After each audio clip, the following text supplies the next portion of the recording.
All great empires rise not merely on conquest, but on belief.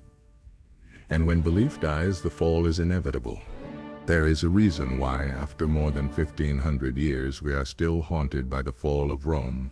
Historians, artists, politicians, revolutionaries, and even school children can recite the year 4076 AD like a scar etched into the soul of civilization. It's more than a date. It's a moment that echoes with the crumbling of certainty, the end of something that was once believed to be eternal. But Rome did not fall in a single year, nor did it fall in the way most people think. The truth is far more complex, far more human, and far more familiar. The story of Rome's greatest fall is not just an account of politics, battles, and barbarians. It is a psychological disintegration, a cultural collapse, a moral evaporation, and above all, a warning. This story is not about ancient ruins. It's about us. The empire that became a myth. Rome began as a fragile city-state on the banks of the Tiber River. Through war, ingenuity, luck, and a ruthless appetite for control, it grew to dominate the Mediterranean. But more importantly, Rome offered something even more seductive than power, an idea. That idea was order. In a chaotic world of tribal violence, uncertain crops, and hostile gods, Rome promised structure. Roads, laws, taxes, hierarchy, duty, pride, and above all, the belief that the Roman way was the only true way. Citizens believed in Rome the way people today believe in progress, technology, or democracy. And like any powerful myth, it worked until it didn't. Why do we still care? Why do modern writers compare the United States to ancient Rome? Why do conspiracy theorists invoke the name of Nero? Why do thinkers keep returning to the Colosseum, to Caligula, to Constantine? Because Rome was the first global mirror. It showed us what happens when civilization believes it is invincible. Its rise was intoxicating, its fall was devastating, and that fall, even now, feels like a collective trauma we've never truly resolved. Rome was a world superpower that governed tens of millions of people, mastered infrastructure, law, and military discipline. And yet, it collapsed from within. It teaches us a terrifying truth. No empire is too big to fail. Not then, not now. Try a death by 1,000 complacencies. The collapse of Rome wasn't an explosion. It was a slow rot, decades, centuries of erosion. Not just physical or political erosion, but psychological erosion. The Senate stopped functioning. Citizenship was diluted and meaningless. Generals became kings in all but name. The economy stagnated while elites bathed in gold. The people stopped believing in the state. Spiritual hunger outpaced material growth. Foreigners were scapegoated. But the rot was internal. And through it all, people told themselves Rome was still strong. The statues still stood. The baths still ran. The coins still bore the image of Caesar. But it was all an illusion. The heart had stopped beating, and no one dared admit it. History repeats, because we refuse to listen. We live in a time of social fragmentation, political chaos, climate instability, global inequality, and creeping surveillance. Technology advances, but meaning declines. Empires rise on the backs of ideas and economies they no longer control. And still, like Rome, we pretend it will last forever. This story is not ancient, it is eternal. Not because time loops, but because human beings are addicted to comfort and delusion. Rome fell because it refused to evolve.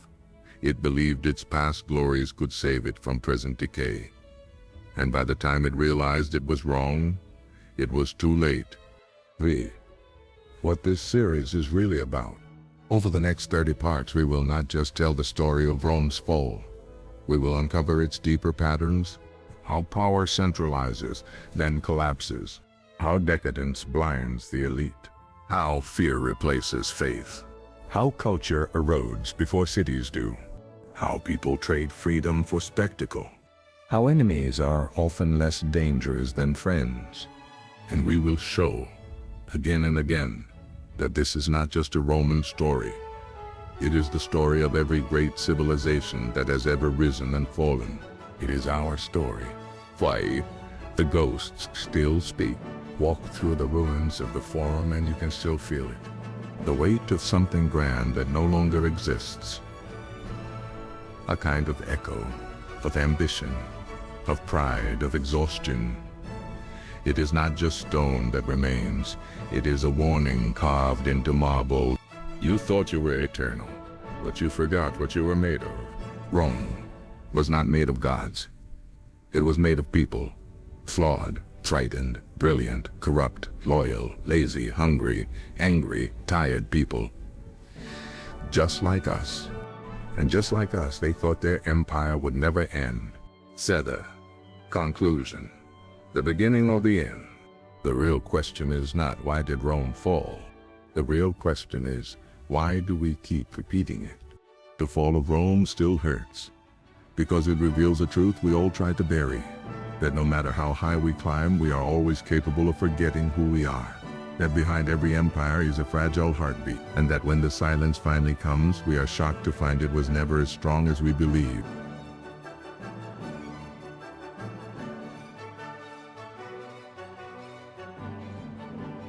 What begins as conquest often ends as captivity. At first, it looked like victory. Rome had gone from a city surrounded by hostile tribes to a juggernaut, stretching from the wild forests of Gaul to the dry sands of Syria. Every province, every road, every legionary footprint carved deeper into the known world seemed like proof that Rome was destined to rule forever. But the truth is simpler and darker. The empire didn't grow because it was strong. It grew because it was hungry. And that hunger for land, gold, tribute, and glory eventually devoured its soul. Rome didn't fall because it was conquered. Rome fell because it overreached. And in that overreach, it became a prisoner of its own ambition. The first trap. Borders that couldn't be held. At its height, the Roman Empire controlled over 5 million square kilometers of territory. But this territory came with a price. It had to be garrisoned, taxed, administrated, and held constantly. The more Rome expanded, the thinner its strength was stretched. The legions were stationed far from Rome itself, defending borders that were never truly secure. The Danube, the Rhine, the deserts of Mesopotamia, the British frontier. Every new conquest was like adding a new wound. The skin stretched, the arteries thinned. The heart kept pumping, but the body was weakening. Instead of protecting the people, the empire now had to protect its own size, and that size became a burden no army could carry forever. The second trap. Taxes, tribute, and the cost of empire. Conquest is expensive. Soldiers must be paid. Roads must be built. Governors must be bribed. Cities must be fed. And Rome, once a republic of civic duty and shared sacrifice, became a machine for extracting wealth. The richer the elites became, the more they needed from the provinces. Not just gold, but grain. Not just obedience, but worship. And when the provinces resisted, they were pacified. A term that often meant slaughtered. Egypt fed the empire, but was ruled like a personal estate. Gaul was conquered, but never trusted. Judea rebelled again and again until the temple was burned and its people scattered.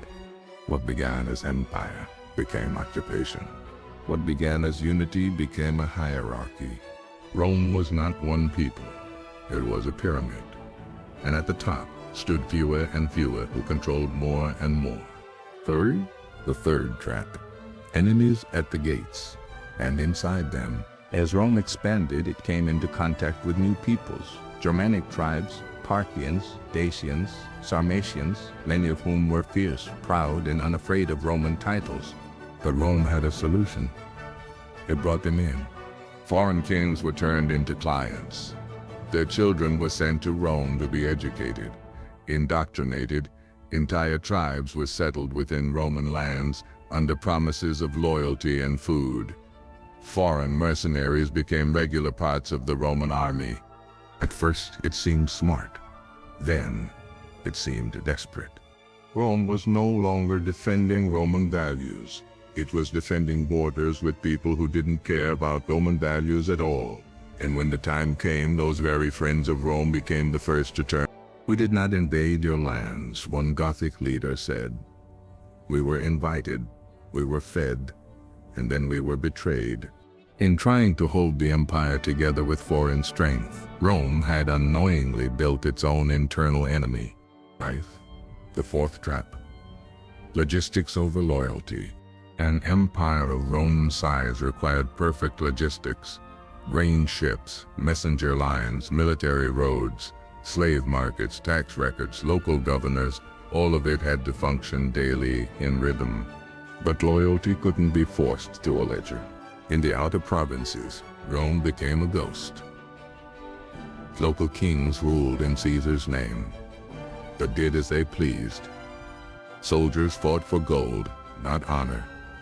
Farmers sent grain because they were threatened, not because they believed in Rome. The empire no longer inspired. It coerced. And every system that requires constant coercion is doomed. The people of the empire didn't rise to defend Rome when the time came, because for many of them, Rome had never been anything more than a name on a tax scroll and a boot on their neck. The fifth trap, the burden of glory. Perhaps the cruelest irony is that the more Rome conquered, the more it forgot why it had conquered in the first place. The original virtues, virtus pietas, disciplina, gravitas, were slowly replaced by luxuria, avaritia, and ambitio. A Roman general used to stand for the defense of the state. By the late empire, generals stood for the defense of themselves. By the late empire, generals stood for the defense of themselves. Armies pledged loyalty not to Rome, but to commanders who promised them more pay, more land, more slaves. The burden of glory became unbearable.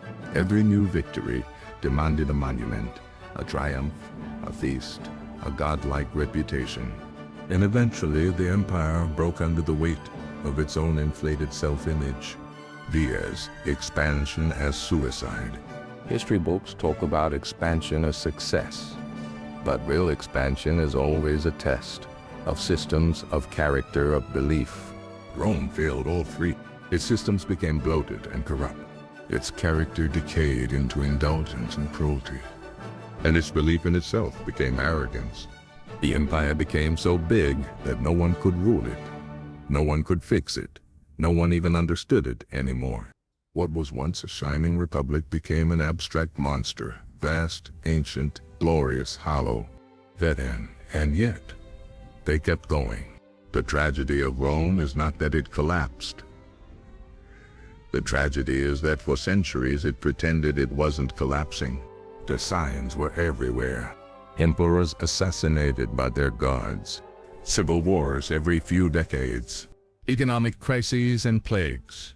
Migrations that shook the frontiers. A citizenry that had forgotten how to care. But still, senators met. Coins were minted. Victories were declared. It was all theater. The empire had become its own illusion.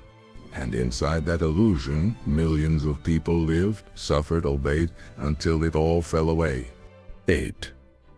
When the world outgrows its master. In the 4th century AD, the world had changed. New powers were rising. New religions were taking hold. New identities were forming. But Rome refused to adapt. It clung to its old ways, its old gods, its old myths, its old walls. And that is perhaps the most important lesson of all. Any system that refuses to evolve will eventually die. Rome had built a world, but it forgot to listen to it. The empire that once shaped civilization eventually became a prison, not only for its people, but for itself. Its conclusion, at first disguised as glory. In the end, Rome expanded too far, too fast, too proudly. It became the very thing it had once feared, a tyrant, a parasite, a fragile thing pretending to be strong. What looked like power was actually addiction. What looked like growth was really decay. What looked like immortality was just delay. The curse of expansion is that it forces a civilization to keep chasing what it can no longer sustain, and by the time it stops running, it has already lost everything that made it worth running for.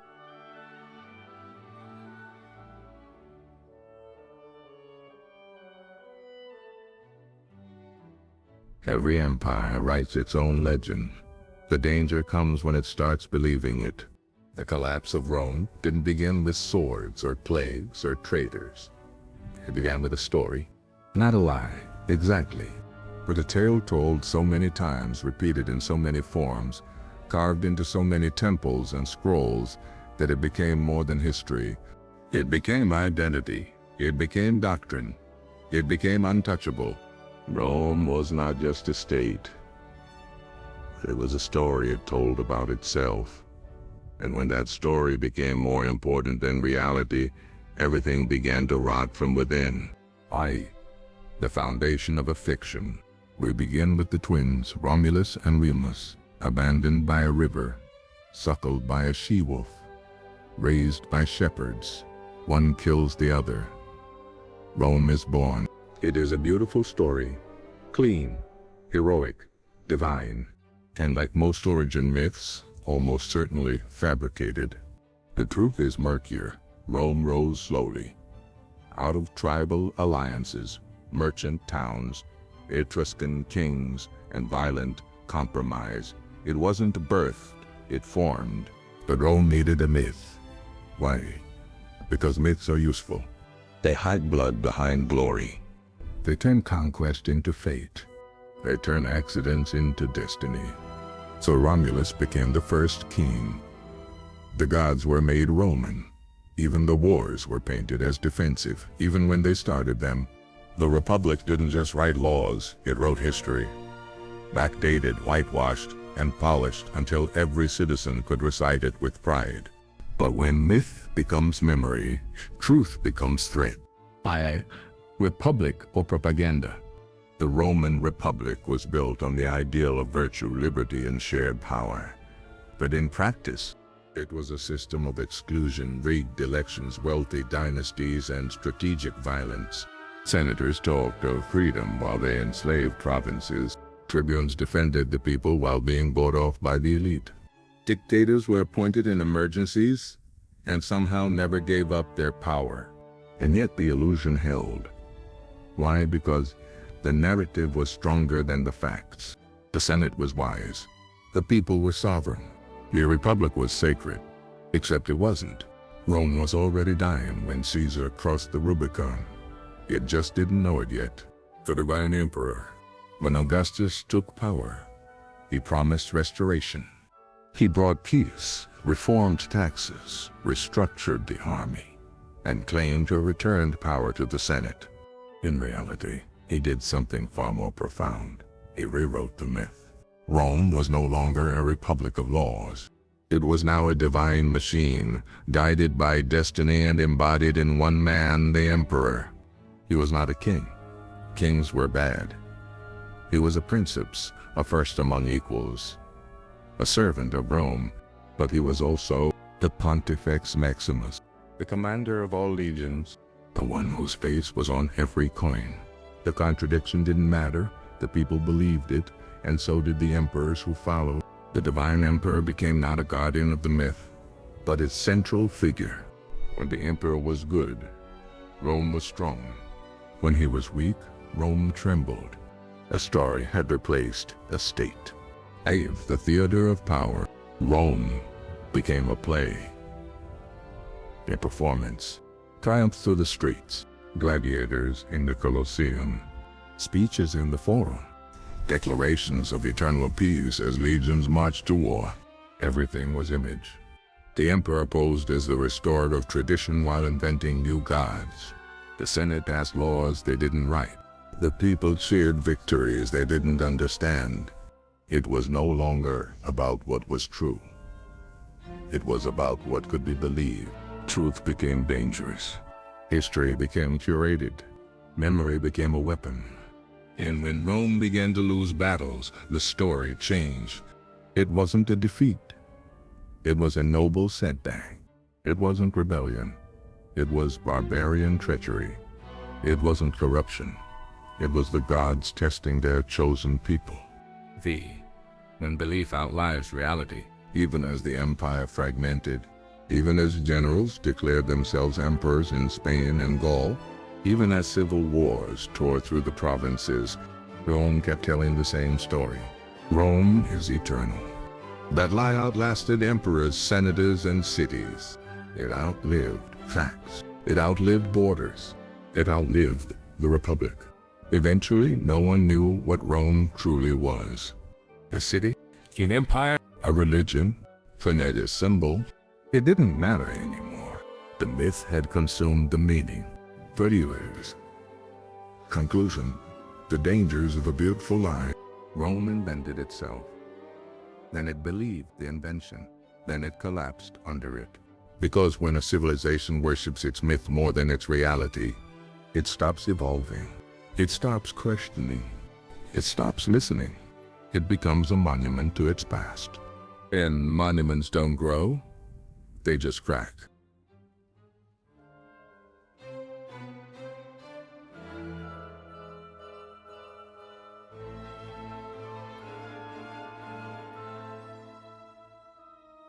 The sun had barely risen over the eastern hills of Latium when the Senate assembled, as it had done countless times before. Cloaked in white togas with purple hems, the Roman elite sat beneath the towering columns of the Curia, unaware that the choices made that day would echo not through years, but through centuries.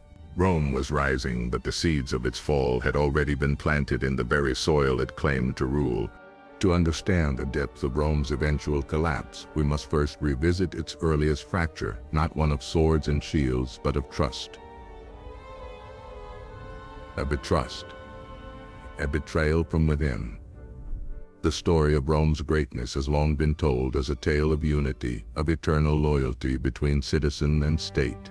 But history, when stripped of its marble veneers and patriotic myths, tells a different story. This part begins with the year 1333 BCE, the year of Tiberius Gracchus. Tiberius, a tribune of the plebs, saw a truth too dangerous to ignore, that Rome was no longer ruled by the will of the people, but by the greed of the aristocracy. Veterans returned from endless campaigns to find their land seized, their families starved, and their dignity lost to the profiteers of war. The latifundia, those sprawling estates owned by a handful of men, had replaced the modest farms that once formed the Republic's backbone. Tiberius, perhaps naively, believed the Republic could still be healed. He proposed a law simple in its justice, radical in its implication. Land should be returned to the dispossessed. A maximum limit placed on aristocratic holdings. Rome, he believed, must be Rome again. But what followed wasn't debate. It was assassination. In the shadow of the Temple of Jupiter, Tiberius was clubbed to death by senators wielding the very benches they had once used for lawmaking. It was the first time Roman blood was spilled in the Forum by Roman hands, and it would not be the last. What Tiberius exposed was not just a division of wealth, it was a spiritual schism. The patrician class, who once claimed to be the shepherds of the Republic, had now become its wolves. Citizenship, which once meant shared duty and dignity, was reduced to a hierarchy of privilege. The Roman ideal of mos maiorum, the custom of the ancestors, was no longer sacred. It was rhetorical camouflage for exploitation. And yet, the betrayal was not only among the elite.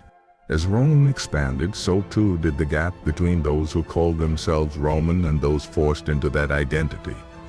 The Socii, Rome's Italian allies, bled on Roman battlefields, paid Roman taxes, and obeyed Roman law, but were denied Roman citizenship. Their resentment boiled beneath the surface until it erupted into the Social War 91-88 BCE. Italy itself turned against Rome, not to destroy her but to demand inclusion in the very republic they helped build. Rome won the war. But it lost something greater, its illusion of unity.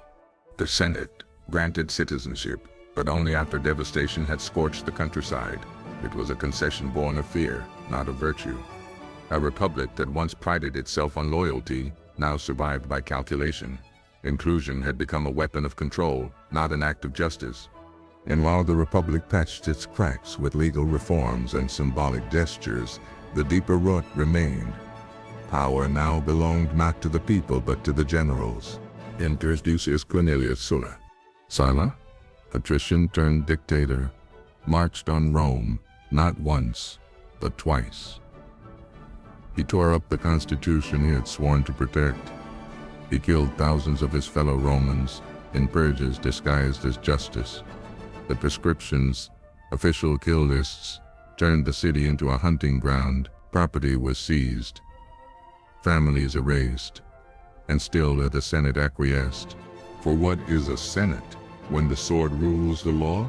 Sulla's reign of terror was short-lived, but its consequences were eternal. He showed that a man, if backed by soldiers and ambition, could override centuries of tradition. The Republic, once thought unbreakable, was now revealed as fragile, its laws bendable, its values disposable.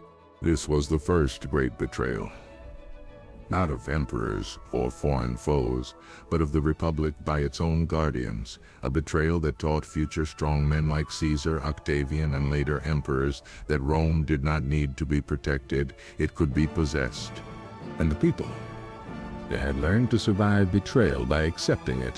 When Caesar crossed the Rubicon, Rome did not fall in a single day. It had already fallen in spirit.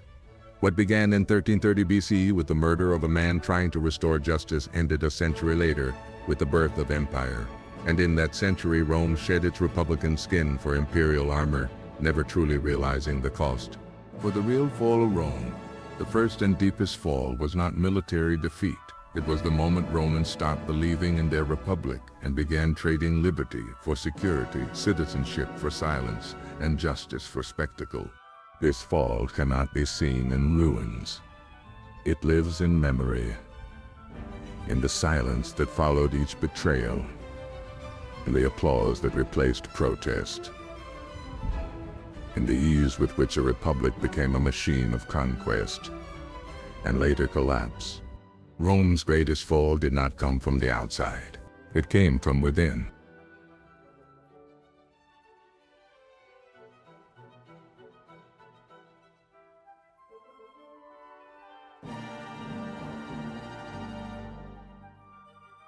Rome's streets had barely dried from the blood of Sulla's proscriptions when a new type of Roman began to rise, not the patrician with lineage, nor the senator with silvered rhetoric, but the general with legions at his back. In this chapter of Rome's unraveling, we find the foundation stones of dictatorship laid not in the cold deliberation of policy, but in the heat of battlefield glory and the roar of a victorious army. The Republic, already wounded by centuries of internal betrayal, now faced a deeper crisis. The people had stopped trusting the Senate and started worshiping commanders. Rome, which had once prided itself on its sacred balance of power, on the yearly rotation of office, now flirted with the idea that a single man, a war hero, a conqueror, might do what the institutions could no longer manage.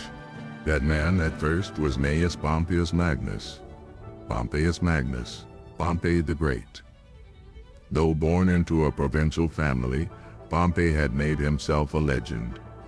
He fought for Sulla in the civil wars and earned the title of Magnus from a senate that feared him almost as much as it celebrated him. He defeated pirates that had plagued the Mediterranean for decades in a campaign that lasted only 3 months. He crushed Mithridates Sax of Pontus, the eastern terror of Rome, and he redrew the map of the Near East in Rome's image. Pompey did not simply defeat Rome's enemies. He replaced them. Governors owed their positions to him. Cities pledged loyalty to him. His veterans filled the Italian countryside.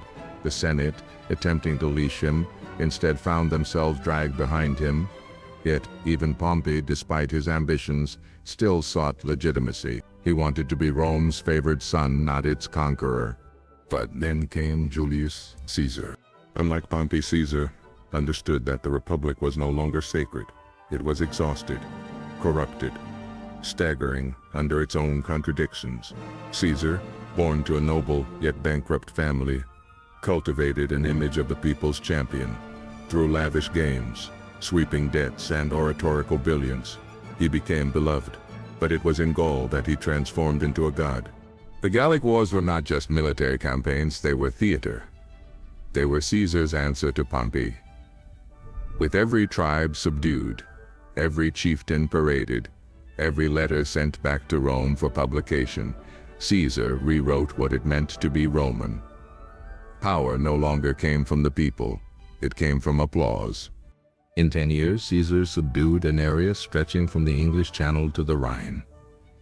He crossed into Britain. He wrote about himself in the third person. The Senate, watching from afar, knew what this meant. So did Pompey. The alliance that had once united Caesar, Pompey, and Crassus, the first triumvirate, was shattered by rivalry and death. Crassus died in Parthia. Pompey, growing weary of Caesar's popularity and ambitions, returned to the Senate's embrace. Rome split. Caesar was ordered to disband his army and return to Rome as a private citizen. Instead, in 49 BCE, he crossed the Rubicon. It was not merely the crossing of a river. It was the crossing of a threshold. Rome would never go back. Eliaca este, Caesar said. The die is cast. The civil war began. Pompey fled to Greece. Caesar pursued. At Pharsalus, Caesar's exhausted and outnumbered legions crushed Pompey's elite forces. Pompey fled to Egypt, seeking asylum. There he was beheaded by a young pharaoh seeking Caesar's favor. Instead of gratitude, Caesar wept when presented with Pompey's severed head. Because Caesar, like all men with dreams too large for one world, understood that the Republic had now been reduced to theater. Rituals remained, but their meanings were gone. Law existed, but only as weaponry. Caesar returned to Rome not as consul, not as tribune, not as citizen. He returned as dictator for life. The Senate still met. Tribunes still wore their sacrosanct robes. But Rome now had one voice. And yet, even this was not the end. Caesar was stabbed in 44 BCE, beneath the statue of Pompey, in the very Senate he had tried to dominate. Brutus, Cassius, and the rest of the conspirators believed they were saving the Republic. Instead, they ensured its funeral. Into the chaos stepped a boy. His name was Gaius Octavius, Caesar's adopted heir. He was only 19. No one thought him dangerous. They were wrong. Octavian, later known as Augustus, would master the game better than anyone before him. He formed a new triumvirate with Mark Antony and Lepidus, hunted Caesar's killers, and then turned on his allies. At Actium, in 31 BCE, Octavian defeated Antony and Cleopatra. The last obstacle to sole power was gone. Egypt fell. Rome stood alone at the top of the world. But Octavian was clever. He refused the title of king. He called himself Princes, the first citizen. He preserved the Senate in name, allowed elections to continue, kept the facade of the Republic intact, all while holding absolute power. This was the genius of Augustus. He understood that people do not mourn liberty when it is taken from them slowly, respectfully, ceremonially. They welcome it. They cheer for it. They call it peace. The Republic did not die in flames. It died in applause. And from its ashes rose something the Romans had once sworn to resist: monarchy. The empire had begun, not with coronation, but with consensus, with relief, with exhaustion. By the time the people realized it, it was too late. Rome now obeyed one man, and it would do so for the next 500 years. But even as the empire reached its golden age, the consequences of this transition festered beneath the surface.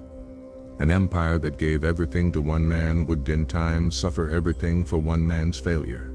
The pattern had begun. From Pompey to Caesar to Augustus, Rome had learned to trade law for loyalty, tradition for triumph, and truth for spectacle. The generals had risen, and the Republic had bowed. And in doing so, Rome had already begun to fall.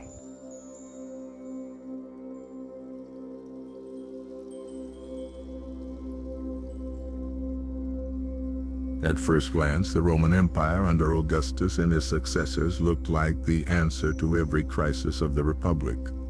Civil wars had ceased. The legions, once loyal to ambitious generals and not the state, were now centralized under the emperor.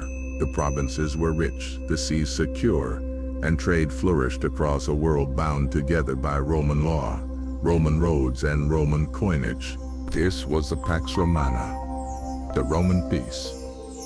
It lasted over 2 centuries, but beneath the golden surface, invisible fissures began to stretch. The transition from republic to empire had not solved Rome's deepest problems. It had only paused them. Augustus was not merely a political genius, he was a master of illusion. His power was absolute, yet he masked it beneath republican forms. He called himself princeps, not king. He consulted the Senate, though its decisions were shaped in his palace long before the debates began. He shrank the legions and settled veterans across the provinces, granting them land and binding their loyalty to him. He reduced corruption, stabilized taxes, rebuilt temples, cultivated an aura of divine destiny. But he ruled with supreme, unchecked authority. And once you build a system that obeys one man, everything depends on the next one. Tiberius followed Augustus. Intelligent, paranoid, withdrawn. He expanded the treason trials, a tradition Augustus had revived, and transformed them into tools of terror. Senators feared not barbarians, but each other. The crime was no longer betrayal of the state, but insult to the emperor. Then came Caligula, the golden boy turned lunatic. In 4 short years, he emptied the treasury, proclaimed himself a god, executed on whims, and according to some accounts, appointed his horse as consul. Rome learned a lesson. It was no longer a republic of law. It was a stage, and whoever stood at the center could write the script. Claudius, the scholar emperor once mocked for his limp and stutter, restored some sanity. He expanded the empire, most famously into Britannia. But even his reign was stained with palace plots and poison. He died, likely at the hands of his own wife. Then came Nero, art lover, actor, murderer. Nero's reign was a blend of spectacle and savagery. He blamed Christians for the Great Fire of Rome, crucifying them in the gardens of his palace. He killed his own mother, his wife, his mentor Seneca. He competed in musical contests where no judge dared deny him victory. The people adored his games, but Rome's elite began to see what the imperial system allowed when the worst man held the crown. By the time Nero killed himself in 68 CE, Rome had learned another hard truth. Emperors could fall, but the system remained. What followed was chaos, the year of the 4 emperors. Civil war erupted as generals declared themselves rulers. Galba, Otho, Vitellius. Each seized the purple, and each fell. Finally, Vespasian, a soldier from humble origins, stabilized the empire. He built the Colosseum, taxed urine to balance the budget, and put the military under firm discipline. He and his sons Titus and Domitian created the Flavian dynasty. Titus was loved for his generosity after Vesuvius erupted and a fire tore through Rome. Domitian, however, became another tyrant, paranoid, ruthless, obsessed with control, assassinated by his own court. Still, the empire endured. Then came a golden moment. The 5 good emperors, Nerva, wise and modest, restored dignity to the Senate. He adopted Trajan, a warrior emperor who expanded Rome to its greatest territorial extent. Under Trajan, Rome ruled from Scotland to the Persian Gulf. He built aqueducts, roads, forums, and left behind a column that still stands in Rome today. Hadrian, Trajan's successor, pulled back from the overextended borders. He built walls, most famously in Britannia, to mark the empire's limits. He toured the provinces, investing in infrastructure, and reshaped the bureaucracy. But he also established a secret police to monitor dissent. Peace, yes, but tightly controlled. Antoninus Pius brought Rome to its height of internal stability. few military conflicts. Prosperity, civic, order. He died in his bed, one of the few emperors to do so. And then Marcus Aurelius, philosopher king, faced everything his predecessors had avoided: plagues, floods, barbarian invasions, and internal decay. His meditations, written during campaign, reveal a man aware of how fragile everything was. He ruled with virtue, but even Marcus made one fatal decision. He passed the empire to his biological son, Commodus, where his father wrote stoic reflections. Commodus bathed in blood. He styled himself as Hercules reborn, fought in gladiator arenas, renamed Rome after himself, and devalued the currency. He was eventually strangled in his bath. This was the lesson the emperors forgot. No system can survive. An inheritance, not merit, decides power. From here, the empire began its slow slide. The Severan dynasty tried to hold the center. Septimius Severus, Caracalla, Elagabalus, and Alexander Severus ruled with brutality, divine delusion, and desperation. Rome had ceased to be governed. It was now managed by military force, palace intrigue, and imperial whim. In the 3rd century, the true crisis arrived. Between 2035 and 2084 CE, Rome endured the crisis of the 3rd century. Over 25 emperors in 50 years. Assassinations, civil wars, mutinies, foreign invasions and internal revolts, economic collapse, plague, famine. Entire provinces broke away. The Gallic Empire in the west, the Palmyrene Empire in the east. Rome was no longer the unchallenged center. The coinage was debased. Soldiers demanded more pay. Armies elevated their own commanders to emperors in barracks, often murdering them within months. Legions fought legions. The barbarians were not the problem yet. Rome was devouring itself. But even here, the empire found a savior, Diocletian. Rising from obscurity, Diocletian restructured the empire into the Tetrarchy ruled by 4 emperors, 2 senior, 2 junior. He reorganized the military, the provinces, the tax system. He persecuted Christians, blaming them for the empire's woes, but he restored stability. He was also the first emperor to abdicate, to retire voluntarily. But his system did not last. Civil war returned. Ambition returned. The empire remained too large, too complex, too unstable. Into this new turmoil came Constantine. And with him, a revolution not just of politics, but of faith. Constantine would become the first Christian emperor. He would refound the capital in the east. He would unite the empire once more. But even as he built his city of Constantinople, the empire he inherited was no longer what Augustus had crafted. The golden age was over.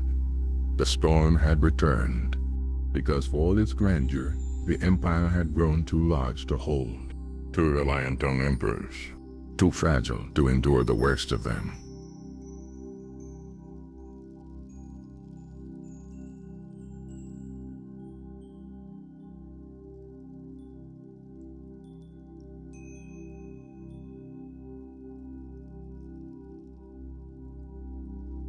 The crisis had nearly torn the Roman Empire apart.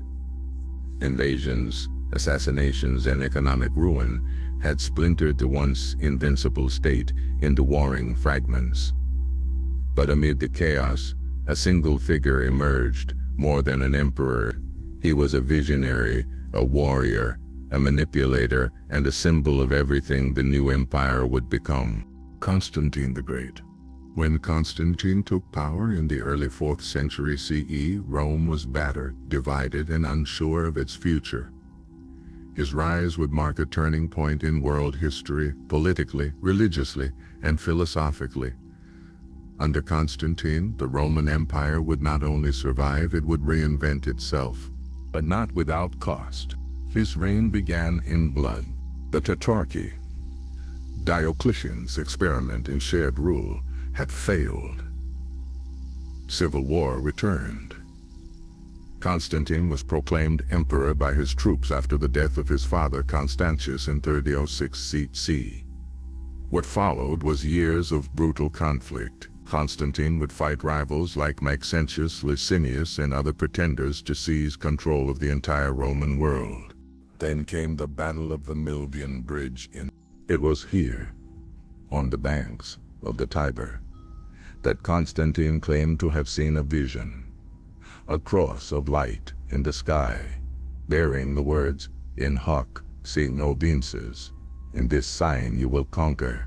That night, he dreamed that Christ himself told him to mark his soldiers' shields with the Chi, the first letters of Christ. The next day, he won. The bridge collapsed under Maxentius's retreating troops. The Tiber swallowed Rome's last pagan claimant. Constantine entered the city as victor and would never lose another battle. But something far more consequential had happened. Rome, the empire of 1,000 gods, was about to bend its knee to one. Christianity, once a persecuted cult of martyrs and mystics, suddenly found itself embraced by power. Constantine legalized the faith through the Edict of Milan in 313. Churches were built, bishops were honored, persecution ceased. The underground became the establishment. But the question loomed, was this faith conquering Rome, or was Rome conquering the faith? Constantine saw himself not merely as a ruler, but as a divine agent of providence. His coin still bore the image of Sol Invictus, the unconquered sun, even as he funded the Council of Nicaea and presided over debates about the nature of Christ. He wasn't baptized until his deathbed. His religion was imperial Christianity, a hybrid of spiritual devotion and political control. Under Constantine, the church changed. Bishops gained wealth and influence. Heresies were defined and condemned. The Council of Nicaea in 325, the first ecumenical council, was held not in some holy city, but in the imperial palace, under the eye of a man in purple robes. Christianity became a faith of creeds, canons, and councils structured not unlike the empire itself. Constantine's greatest act was perhaps the founding of Constantinople, Nova Roma, the new Rome in 330 CE.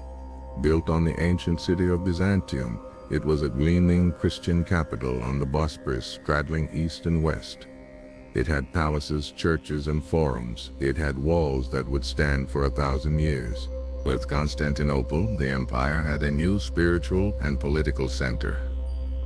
The old Rome still stood, but it was fading. The Senate had become symbolic. The old aristocracy retreated into nostalgia. The temples of Jupiter and Mars no longer held sway. Now the world belonged to Christ and to Caesar. But even Constantine could not rule forever. After his death in 37 CE, the empire was divided among his sons, sparking yet another round of civil wars. Ambition remained. Fratricide returned, and the unity Constantine fought to preserve was shattered once more. His legacy, however, endured. In 380 CE, under Theodosius I, Christianity became the official state religion of the Roman Empire. Paganism was outlawed. The Vestal Virgins were disbanded. The temples were shut. The Olympic Games ended. Rome was no longer just an empire. It was a Christian empire. But this transformation came at a price. Christianity, born in humility, had become imperial. It now had enemies, pagans, heretics, philosophers. The church fathers debated doctrine, while mobs burned rival temples. Bishops condemned entire schools of thought as blasphemous, and the state, once religiously pluralistic, had become ideologically narrow. Rome had traded its polytheistic tolerance for monotheistic dominance, and this created new kinds of instability. While emperors in Constantinople focused on theological disputes and church appointments, the Western Empire weakened. Economic hardship returned. Invasions resumed. The Rhine and Danube frontiers cracked under the pressure of migrating peoples, Goths, Vandals, Huns. Rome had become spiritually unified, but militarily vulnerable. The empire had changed its gods, but the barbarians did not care who Rome worshipped.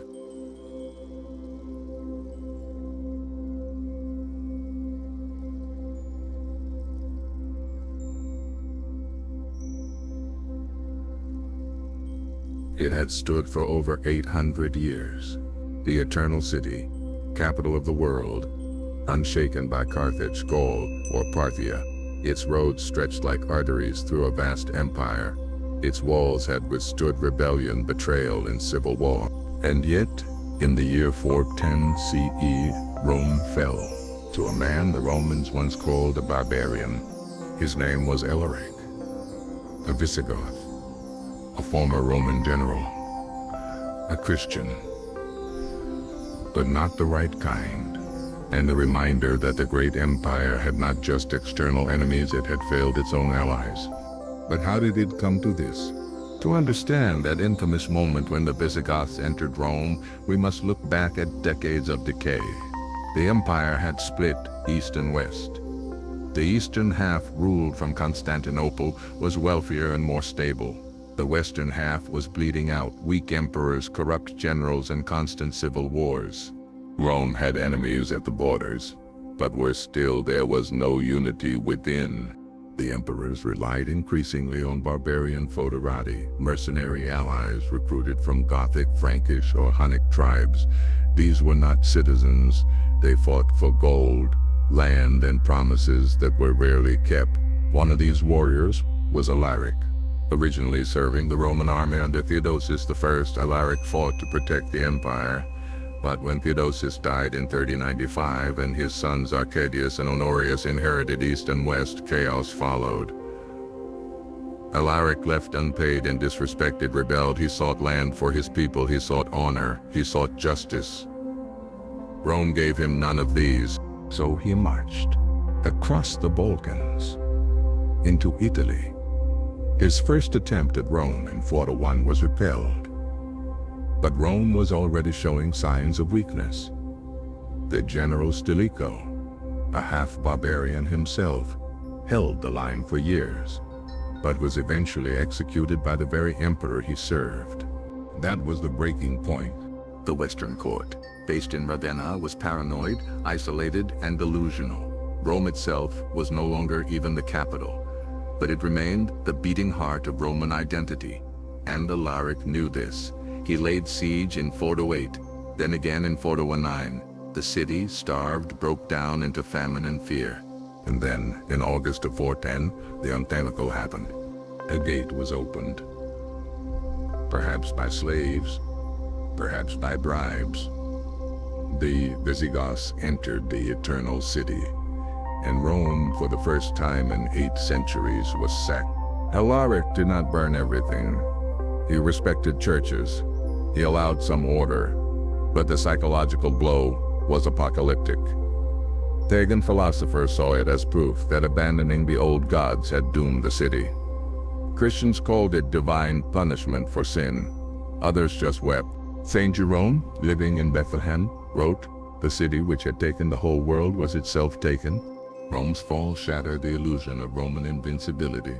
But it wasn't just a military loss. It was a spiritual collapse. The empire had lost its center, its sense of itself. And even though the empire would technically survive for decades, the rot was irreversible. Alaric died soon after the sack. He was buried, legend says, beneath a riverbed with treasure and honor. His men diverted the stream to dig the grave, then let it flow back and killed all the laborers so the location would remain secret forever. Rome would never be the same. In the coming parts, we'll explore how the Western Empire staggered toward its true end in 4076 AE, how the East survived as Byzantium, and how 1,000 years of Roman legacy would be twisted, preserved, and reborn in the centuries to come. But for now, remember this. The fall of Rome didn't come from an army. It came from betrayal, corruption, and a slow unraveling of identity. The eternal city burned not because its enemies were too strong, but because it no longer knew what it was fighting for.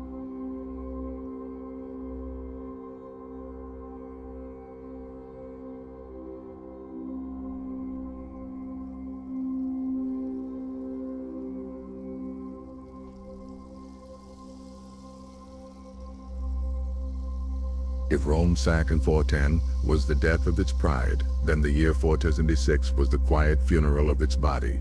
By this point, the Western Roman Empire was a shadow. The emperors were little more than pawns, raised and removed at the will of generals, warlords, or foreign kings. The Eastern Empire, centered in Constantinople, still claimed unity, but the reality was clear: the West had collapsed into fragments. Let's begin with the boy they called Romulus. His name was a cruel echo of history. Romulus Augustulus, the little Augustus, was placed on the throne in 4075 CE, a puppet of his father, the powerful military official Orestes. But Orestes, like many Roman elites before him, made a fatal error. He refused to grant land to the very warriors who defended the empire. These were the Foederati, Germanic troops, who had fought for Rome in exchange for promises of land and status. They were Rome's army now. And when they were denied, they turned to a man of their own, Odoacer. Odoacer wasn't a Roman citizen. He wasn't even Roman trained. He was a barbarian general with the loyalty of the troops and the will to act. In 4076, Odoacer overthrew Orestes, deposed the teenage emperor Romulus Augustulus, and declared himself king of Italy. He didn't claim the title of emperor. He didn't destroy Rome. He simply sent the imperial regalia to Constantinople with a note: "We no longer need an emperor in the West." It was the end. No speeches, no great final battle, no last stand at the gates. The Western Roman Empire, which had ruled Europe, North Africa, and the Mediterranean for centuries, simply ceased to be.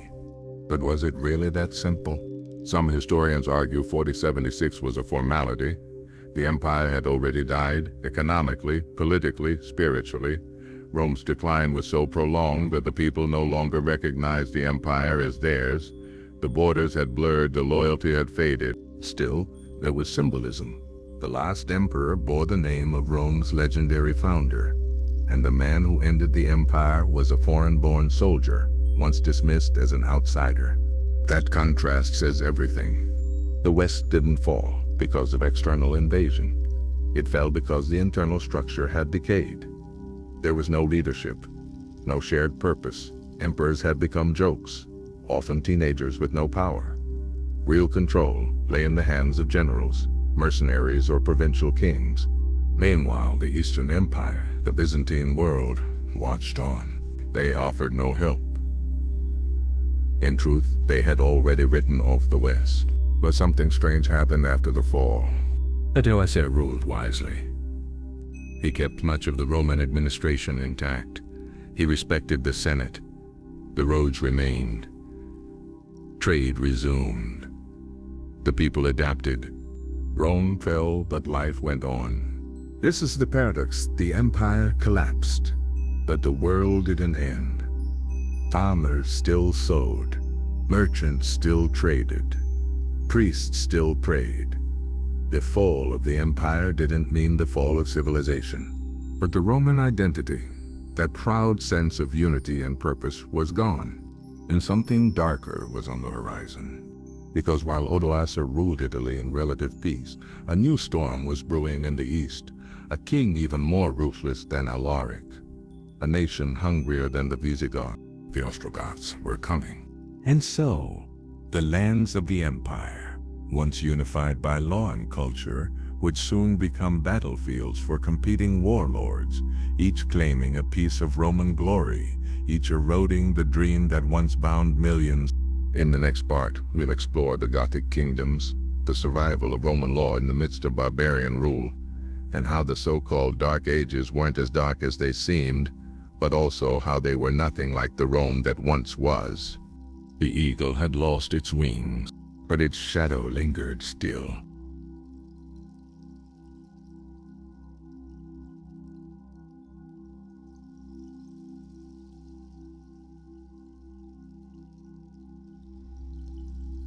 The empire had fallen, but its bones still held shape. When Romulus Augustulus was deposed in 4076 CE, many expected chaos to follow. And yet the skies didn't fall, the roads didn't crumble overnight. There were no fires in the Forum, no temples torn down, no statues of emperors toppled, because the Roman Empire, though dead in name, lived on in shadow. The new king, Odoacer, was not a savage conqueror bent on destruction. He ruled Italy with surprising pragmatism. He retained the Senate, maintained Roman taxes, preserved Latin in administration, and for many in Italy, life under this Gothic-led government continued much as before. But the age had changed. The imperial vacuum. The Western Empire had collapsed, but its territories still existed like severed limbs twitching after the death of the body. Gaul, Spain, North Africa, and Britain, all once integral to Roman identity, were now governed by newcomers: Visigoths in Hispania, Franks in northern Gaul, Vandals in Africa, Anglo-Saxons in Britain. Yet these newcomers weren't just raiders, they were settlers, adopting and adapting Roman customs. The Visigoths issued Roman-style laws in Latin. The Franks embraced Roman coins and roads. Even the Vandals, feared for their sack of Carthage and persecution of Catholics, maintained Roman bureaucracy. Everywhere Roman culture seeped into the conquerors, and yet the conquerors reshaped what it meant to be Roman. Theodoric the Great, the barbarian emperor, in 4089 CE, just over a decade after Odoacer took power, a new player arrived. His name was Theodoric, a king of the Ostrogoths, tall, charismatic, and trained in Constantinople. Theodoric had once lived among Romans. He knew their laws, spoke their tongue, and admired their order. But he was no Roman. He was a Gothic king. And he had the backing of the Eastern Roman Emperor Zeno, who feared Odoacer's growing independence. With Zeno's blessing, Theodoric marched west and engaged in a brutal campaign against Odoacer.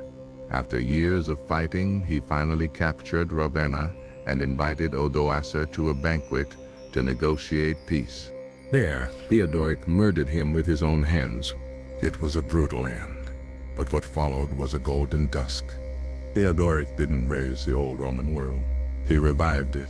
He maintained the Roman Senate and staffed his administration with both Goths and Romans. He preserved Roman laws, supported infrastructure, and kept Latin as a language of state. He even ruled under the fiction that he was merely a representative of the Eastern Emperor, keeping the illusion of Roman unity alive. Under Theodoric, Italy saw 2 decades of rare peace, a time some historians call the last Roman Renaissance. But it was built on a fault line: 2 peoples, 1 land. Theodoric ruled both Romans and Goths, but they remained 2 separate nations. Romans were Catholic, Goths were Arian Christians. Romans farmed and traded. Goths bore arms and guarded cities. Roman law governed one group, Gothic custom governed the other. For all Theodoric's brilliance, he could never fuse them. He was caught between empire and tribe, Latin and Gothic, old and new. When he died in 5026, the balance crumbled with him. The Gothic War and the final Roman reckoning. The Eastern Empire, ruled now by the ambitious Emperor Justinian, sought to reclaim the West. Justinian believed in a united Roman world. He envisioned a rebirth, not just of the empire, but of Roman glory. And so, in 55 CE, he launched a Gothic War, a massive campaign to retake Italy from Theodoric's successors. The war was long, brutal, and apocalyptic. It began with hope. Justinian's brilliant general Belisarius marched through Sicily, then into Naples, then Rome itself. The Gothic forces fell back. The dream of a restored Roman West seemed within reach. But the Goths were not done. They regrouped under the formidable Totila and began a campaign of vengeance. Cities were besieged, civilians slaughtered. Rome, captured and lost 5 times, became a battlefield rather than a capital. The war dragged on for nearly 20 years, devastating Italy, its cities burned, its aqueducts shattered, its fields abandoned. By the time the Byzantines emerged victorious in 54, there was little left to rule. Rome was a corpse, and the emperor who had tried to revive it, Justinian, was ruling over ruins, a broken legacy. So, what did this Gothic interlude mean for Roman identity? It showed that Rome could survive without emperors, without legions, even without the city of Rome itself. The idea of Rome had become a virus, infecting its conquerors. Gothic kings issued edicts in Latin. Frankish rulers styled themselves as Roman patricians. Even the Vandals used Roman naval codes. But this wasn't continuity. It was mutation. Rome was no longer a unifying power. It was a cultural costume, a dream that everyone wore, but no one truly understood. The Gothic kings ruled over Roman subjects, but they were not Roman emperors. The Senate still existed, but it had no power. The Latin language endured, but slowly fractured into French, Spanish, and Italian. The empire was gone. And yet, its ghost walked on, in monasteries preserving ancient texts, in basilicas that rose over shattered temples, in roads that still carried peasants to market, in laws that would shape Europe's future. In Charlemagne, who centuries later would call himself Emperor of the Romans, wearing a title buried by time, and in the very idea of civilization, which for millennia to come would trace its lineage back to Rome. Conclusion: the Gothic bridge.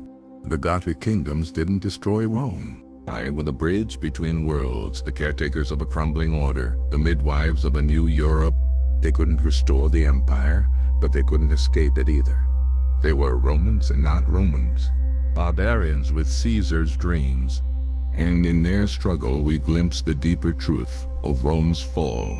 Rome didn't die in fire. It died in memory, forgotten by those who used its name but didn't understand its soul. In the next part, we'll journey into the Eastern Empire, the so-called Byzantines, and witness how they kept the Roman flame alive for nearly 1,000 more years, and why, in the end, even they would fall.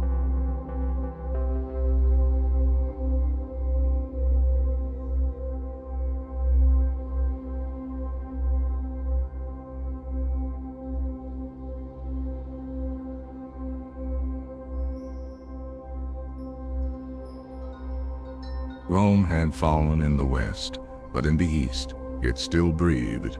Long after barbarian warlords carved the Latin-speaking provinces into kingdoms, and long after emperors ceased to rule from the Palatine Hill, a flame flickered in Constantinople, a city born of Roman ambition, guarded by Roman law, and governed by emperors who called themselves Basileus Romaion, emperors of the Romans. To many in the Latin West, Rome was gone. But to the people of the Eastern Roman Empire, Rome had simply moved.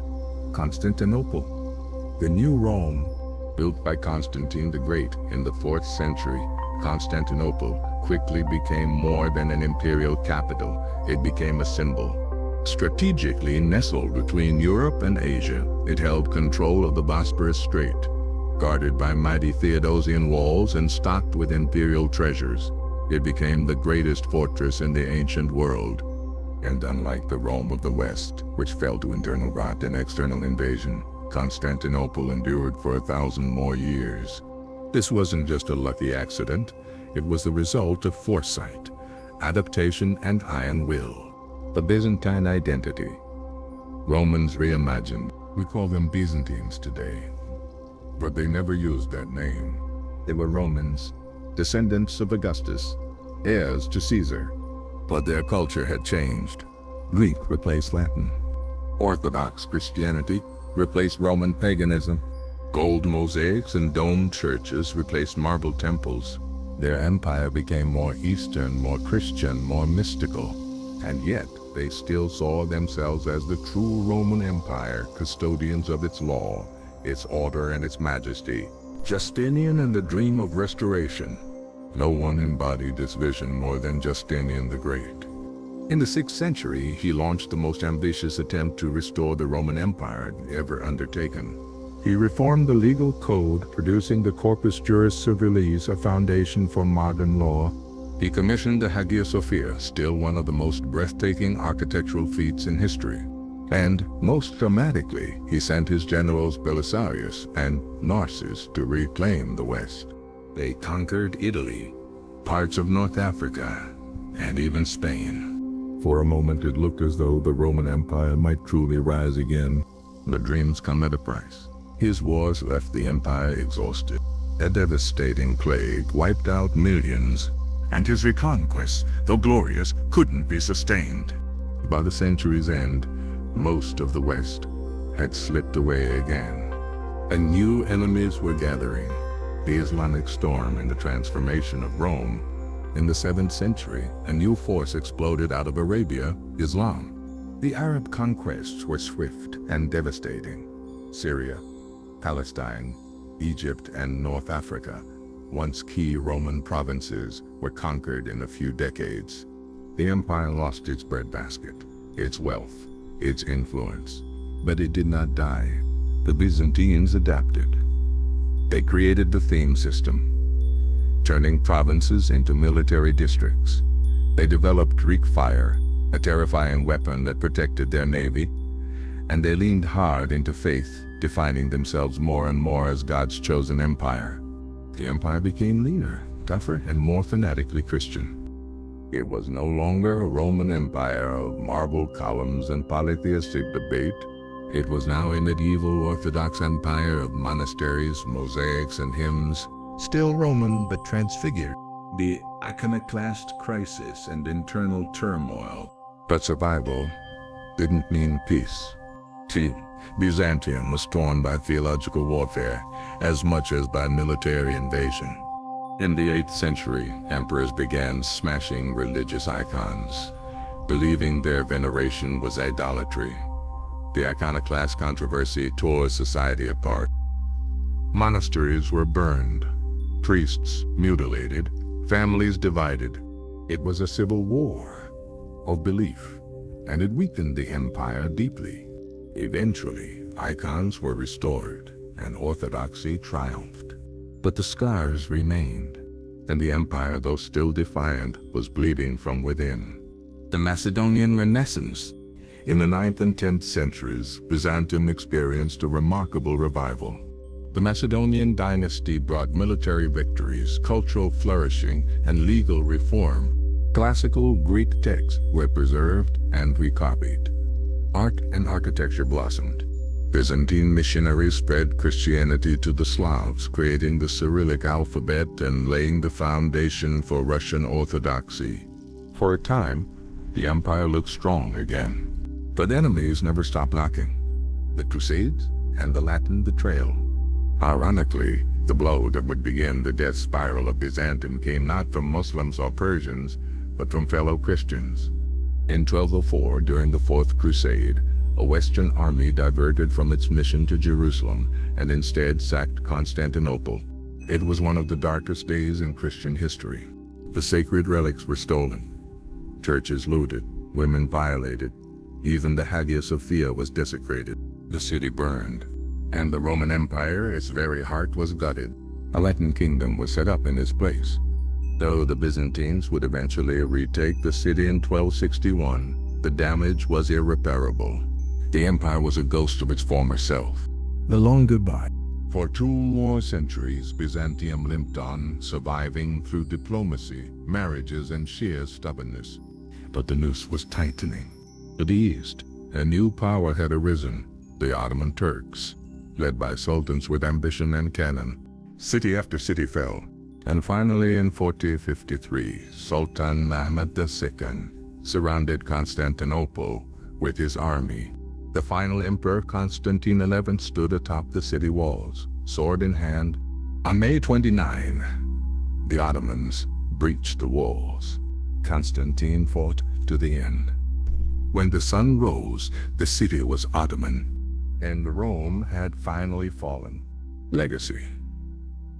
What Byzantium preserved, but this isn't just a story of decline. It's a story of preservation. For 1,000 years after the fall of the West, Byzantium preserved classical literature, maintained Roman law, protected Christian theology, created art and architecture that shaped the Orthodox world. The Renaissance in Western Europe, so often seen as the rebirth of ancient Rome, was made possible because Byzantium never stopped breathing. And when the scholars of Constantinople fled west after the Ottoman conquest, they brought with them the seeds of rebirth. Greek texts, Roman wisdom, the forgotten world waiting to be rediscovered, the empire that refused to die. So was Byzantium Roman? Yes and no. It was not the Rome of Augustus or Trajan. It was Rome reborn, tempered by time, changed by faith, shaped by war. It was a bridge between the classical and the medieval, between Latin logic and Greek mysticism, between Caesar and Christ. In Byzantium, Rome did not fall, it evolved. And even in its final hour, it taught the world that civilizations do not vanish. They transform.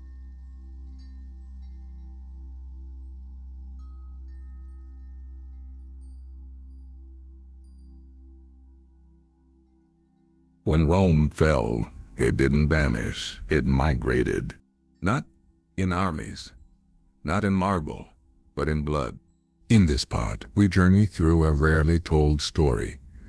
How the bloodline of Roman nobility survived the collapse of the empire, transcended barbarian conquests, and quietly reshaped Europe through the Middle Ages, the Renaissance, and even modern royal families. This is the hidden story of Rome's most enduring legacy, its people. 1. The last senators of a dying empire. As the Western Empire crumbled, the Roman Senate became a relic, a shadow of its former self. But it did not disappear overnight.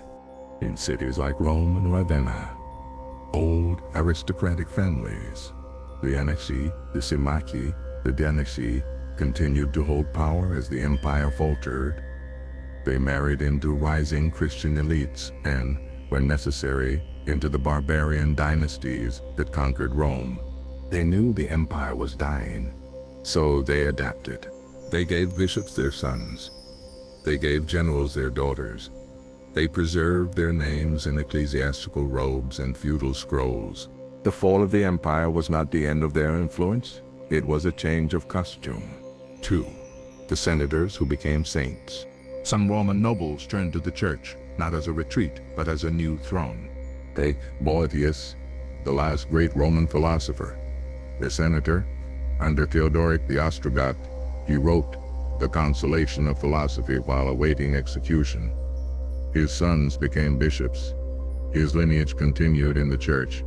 Or Gregory the Great, Pope from 590 to 6004 AD. He came from the patrician gens Anicia, descended from centuries of Roman senators. In his letters he refers to himself humbly as Servus Servorum Dei, the servant of the servants of God, but he was of imperial blood. Under his leadership, the Roman Church became a new kind of empire, spiritual, Latin-speaking, hierarchical, and eternal. 3. Rome in the north. The merger with the barbarians. When the Germanic tribes overtook Rome, they didn't erase the aristocracy, they married it. Theodoric the Great, king of the Ostrogoths, maintained Roman customs in Ravenna. He ruled as a Roman patrician, surrounded by Roman advisors and senators. His daughter Amalasuntha was educated in Roman tradition. In Gaul, the Visigoths and Franks absorbed Roman landholders into their aristocracy. These weren't just alliances of convenience. They were grafts. The Roman vine was being transplanted into barbarian soil. Or the Carolingians and the Roman dream. When Charlemagne crowned himself emperor in 800 AD, it wasn't an act of creation, it was a resurrection. The Carolingians claimed to be successors to Rome. Their scribes used Roman titles, Roman law, Roman style. They even tracked genealogies back to Roman families. Charlemagne's advisors styled him as Augustus Reborn, and when he died, his empire was called the Renovatio Imperii Romani, the renewal of the Roman Empire. The empire was gone, but the idea of Rome still ruled. Byzantine bloodlines and Western thrones. While the Western Empire fell, the Eastern Roman Byzantine Empire endured, and its aristocratic families like the Ducai, the Komnenoi, and the Palaiologoi held power for 1,000 more years. In the late medieval period, fragments of these families began to appear in Western courts. Byzantine princesses married into Slavic and Italian dynasties. Some Byzantine descendants became queens of France, duchesses of Tuscany, and even ancestors of the Habsburg line. Rome's nobility didn't just survive, it evolved. 6. The hidden DNA of modern Europe. The great irony of Rome's fall is that many of its noble families are still with us, not in name but in blood. Today's royal houses, from Spain to Britain, from Sweden to Bulgaria, can trace distant lineage to Roman and Byzantine houses. The European aristocracy of the Renaissance and Enlightenment drew heavily on invented and real Roman genealogies. Why? Because Rome still meant legitimacy. It meant civilization. It meant the right to rule. Even now, Latin phrases, Roman family symbols, and imperial mottos still appear in royal crests and legal charters. Rome didn't die, it flowed. 7. The nobility of the pen, intellectual inheritance. Roman nobility also transformed into an intellectual elite. In monasteries and cathedral schools, the sons of Roman aristocrats copied Cicero, Virgil, and Livy. They preserved the past with feudal patience. During the Renaissance, many humanists claimed descent from Roman senators. Families like the Medici, the Colonna, and the Orsini funded the revival of Latin and Roman ideals, not just for beauty, but for status. To claim Roman blood, even symbolically, was to claim authority. 8. Rome in the veins of the modern world. What does all this mean? It means that Rome's collapse was not absolute. Its soldiers were scattered, its emperors murdered, its temples destroyed, but its families survived. In monasteries, palaces, cathedrals, and kingdoms, the ancient blood kept flowing. It shaped medieval Europe. It whispered in Renaissance courts. It printed its legacy on modern constitutions, civil codes, and family trees. And it still lives quietly, invisibly in the veins of those who rule right and shape the world today. Conclusion. Rome never truly died. The empire fell, yes, but the Romans didn't all vanish into history books. Some lived on in disguise, some in faith, some in foreign courts, some in names and symbols and inherited rights. Their story is not one of ruin. It is one of reinvention. The blood of Rome didn't dry in the dust of the Forum. It became the quiet river running beneath the surface of Europe for centuries. The nobility of the fallen empire became the architects of the next world.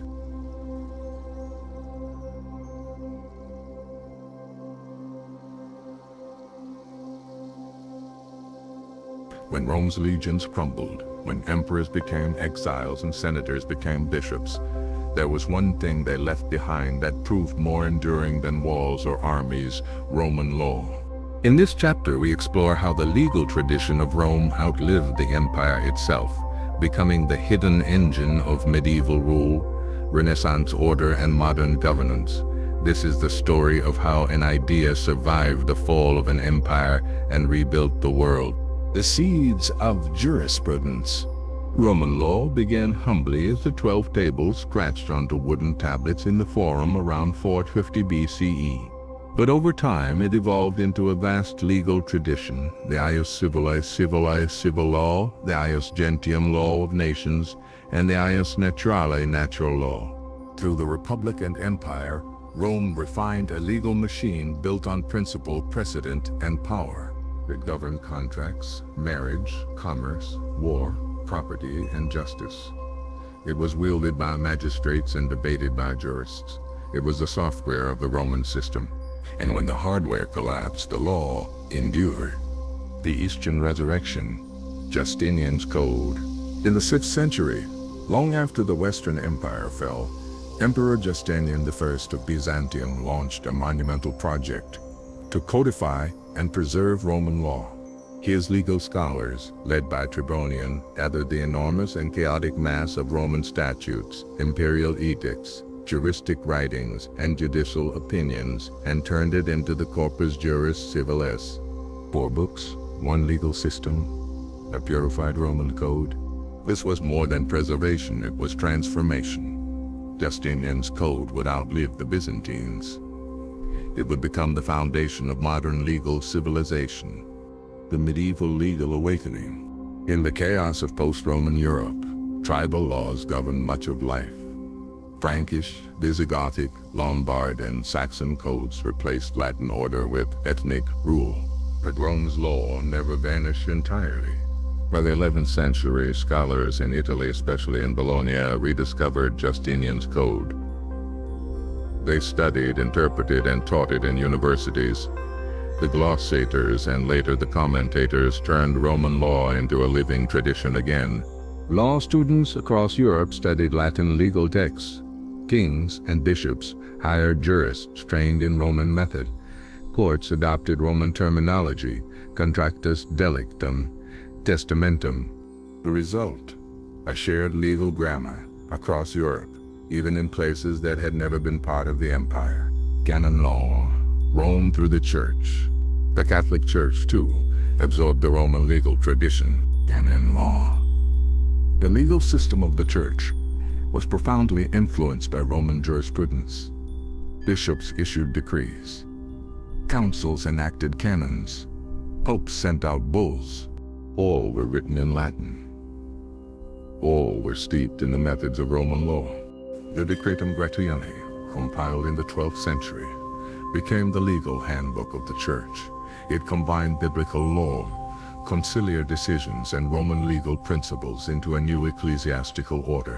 Thus, Roman law survived not just in the courts of kings, but in the courts of heaven. The nation-state and civil codes. With the rise of centralized monarchies in the 16th, 18th centuries, rulers began using Roman legal principles to strengthen their control. Absolutist states wanted a uniform system of law, something Roman law provided. It was secular, rational, and malleable. The Napoleonic Code, published in 1804, was perhaps the most significant modern legal revival of Roman law.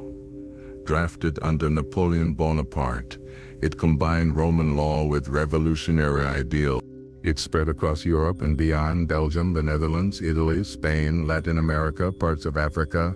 Other legal codes, like the German Bürgerliches Gesetzbuch, BGB, and the Swiss Civil Code, were similarly influenced by Roman precedent. In this way, Rome became the ghostwriter of modern law, common law, and the Roman shadow. What about England, where the common law grew independently? Even there, Roman law found its way in. Legal education at Oxford and Cambridge included the study of Latin law. Chancery courts, equity law, and ecclesiastical courts borrowed heavily from Roman norms. And in international law, especially the law of nations, Roman ideas about sovereignty, treaty, and war continued to shape global diplomacy. Roman law today, over 60% of the world's population lives under legal systems influenced by Roman law. Civil law countries in Europe, Latin America, parts of Asia, and Africa all draw on its principles. Even countries with different systems still use its terminology. Habeas corpus, pro bono, subpoena, porbena, prima facie. Law schools teach case study and codification, methods pioneered by Roman jurists. And the Roman ideal, a law that transcends kings, applies equally to all citizens and is based on reason, continues to guide democratic societies.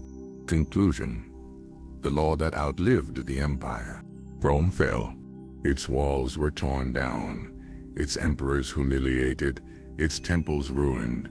But its law endured, in parchment and papal bulls, in university lectures and courtroom speeches, in contracts and constitutions. Rome's legal DNA continues to structure our lives. We don't speak Latin. We don't build aqueducts. We don't worship Jupiter. But when we sign a contract, when we stand trial, when we inherit land or defend a right, we are speaking the silent language of Rome. The empire passed, but its law remains. The walls did not fall first. The mind did. Before Rome was invaded, before the barbarians crossed her rivers and toppled her thrones, a more silent, insidious war had already been lost, the war for the Roman soul. This part of our story is not about catapults or cavalry. It is about the slow erosion of reason, courage, and truth.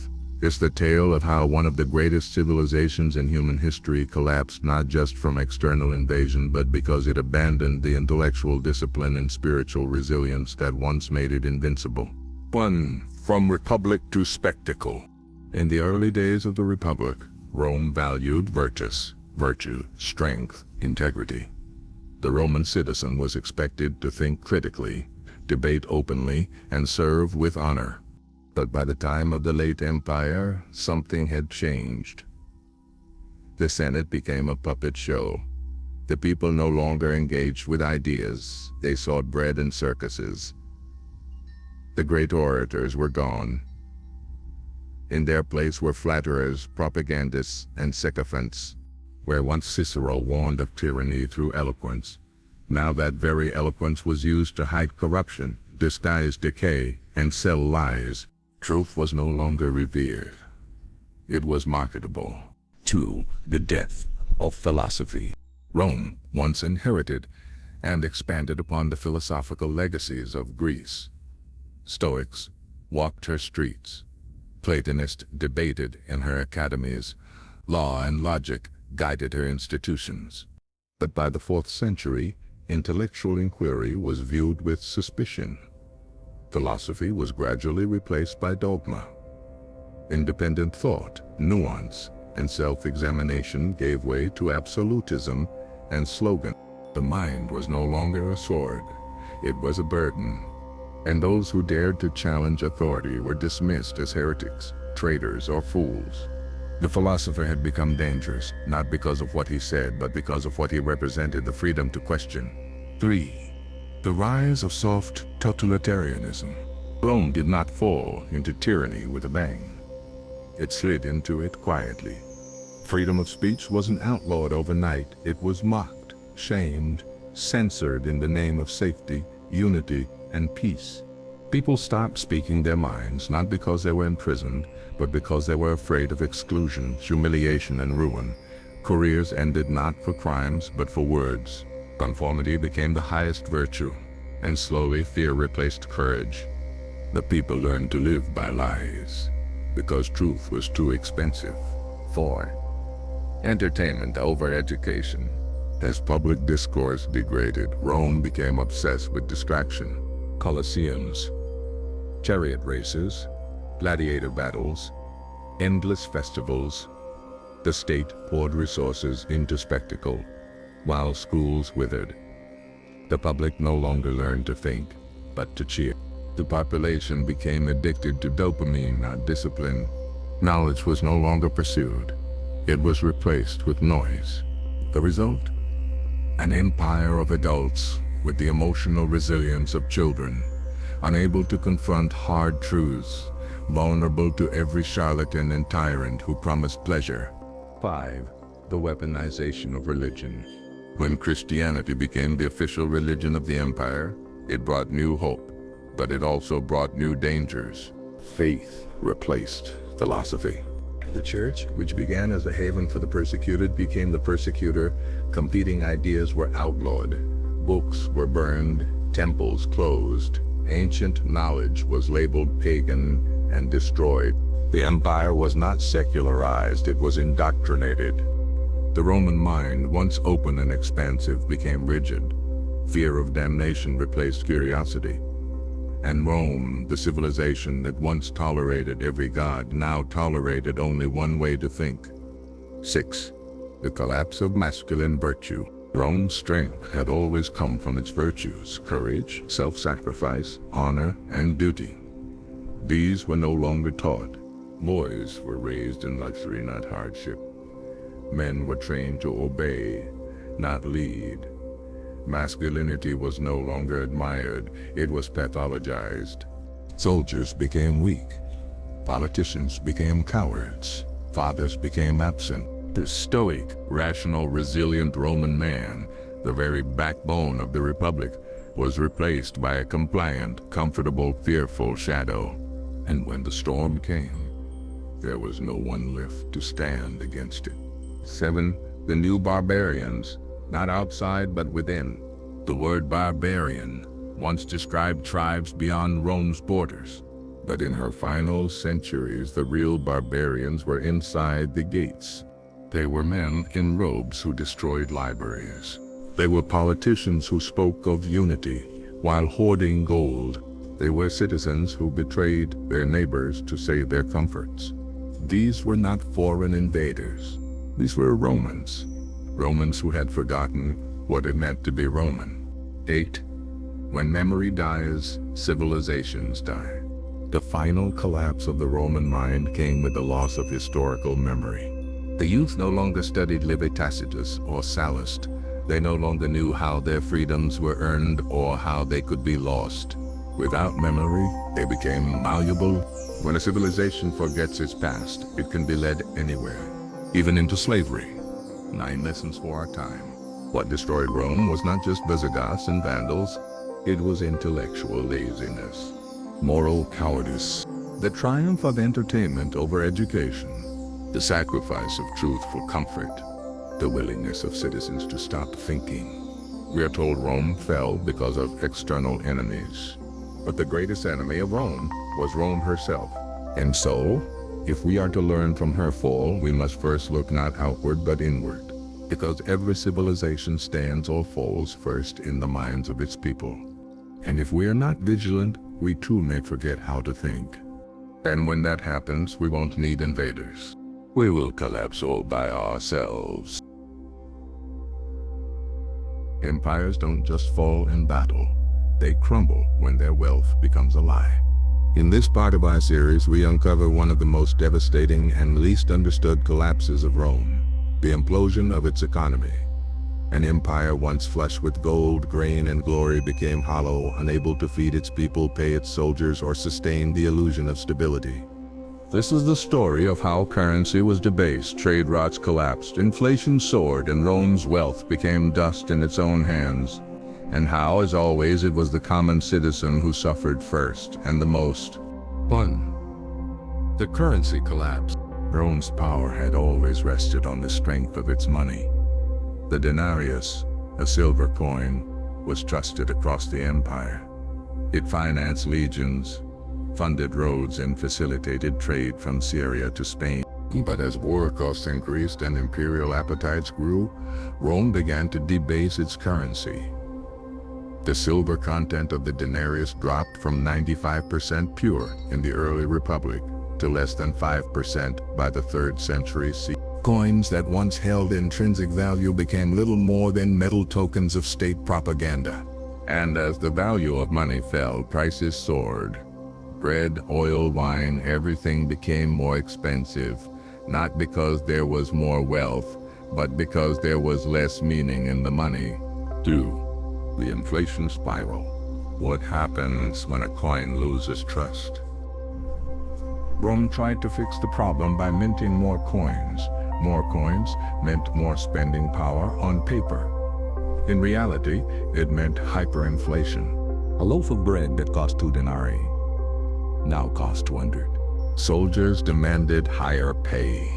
Merchants hoarded goods. And the poorest citizens were priced out of existence. Rome didn't just experience economic hardship. It experienced economic schizophrenia. The numbers said the empire was growing, but the market said your money is worthless. 3. The tax burden that broke the backbone. To fight endless wars, support bloated bureaucracies, and feed its capital, Rome raised taxes, but not on the elite. Small farmers, craftsmen, and merchants bore the brunt. Tax collectors became predators. Many used torture, blackmail, or theft to meet quotas. The middle class, the traditional strength of Roman civilization, was slowly strangled. Tens of thousands abandoned their land, leaving the fields to rot. Entire regions became depopulated. The empire began to eat its own lifeblood, and still the elites lived in marble villas. 4. The collapse of the trade networks.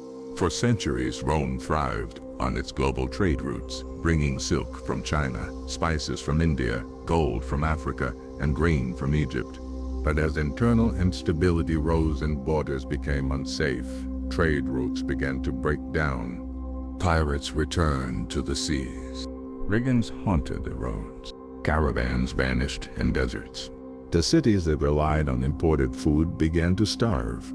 The luxury markets shriveled, and the global economy Rome had once orchestrated collapsed into local survival. The world shrank. The people suffered. And the empire no longer fed its cities but fed off them. 5. The illusion of grandeur. Despite all this, the emperors continued their festivals. They built statues. They erected monuments. They handed out ceremonial coins stamped with slogans of prosperity. But the reality behind the marble was poverty. By the 4th century, entire regions of Italy resembled ghost towns. The countryside was lawless. The population dropped. Villages disappeared. The elites, removed from reality, pretended all was well. The people knew otherwise. And so the empire split not just geographically, but spiritually, between those who performed the illusion of Rome and those who lived the truth of its decay. 6. The rise of the latifundia and the death of the free farmer. One of the most tragic economic shifts came in agriculture. Small farms, once the heart of the republic, were replaced by massive estates called latifundia, run by wealthy elites and worked by slaves or indentured peasants. Free men could no longer compete. Debt overwhelmed them. Taxes broke them. And eventually they became serfs on the land they once owned. The idea of the free Roman citizen farmer, the foundation of Rome's strength, was buried under gold and greed. 7. The crisis of confidence. In every economy, the most important asset is trust. And as corruption rose, inflation exploded, and injustice prevailed, that trust died. People began bartering again, trading goats for wheat, cloaks for tools. Coinage still existed, but no one trusted it. The state still existed, but no one respected it. Economy became survival, and survival replaced citizenship. 8.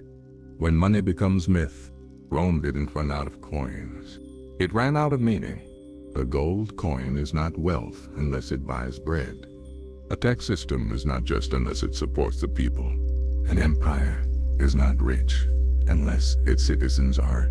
Rome had the trappings of power, palaces, coins, banners, and legions.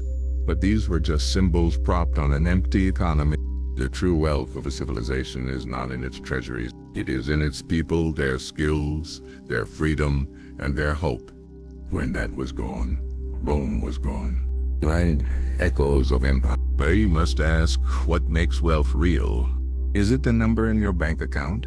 Or is it the food on your table, the strength of your family, the freedom to trade, and the right to keep what you earn? Rome lost this. It pretended until the end. It celebrated coins while its people starved. It praised commerce while trade died. It taxed virtue and subsidized vice. It became rich in illusion and poor in truth. And when the illusion broke, so did the empire.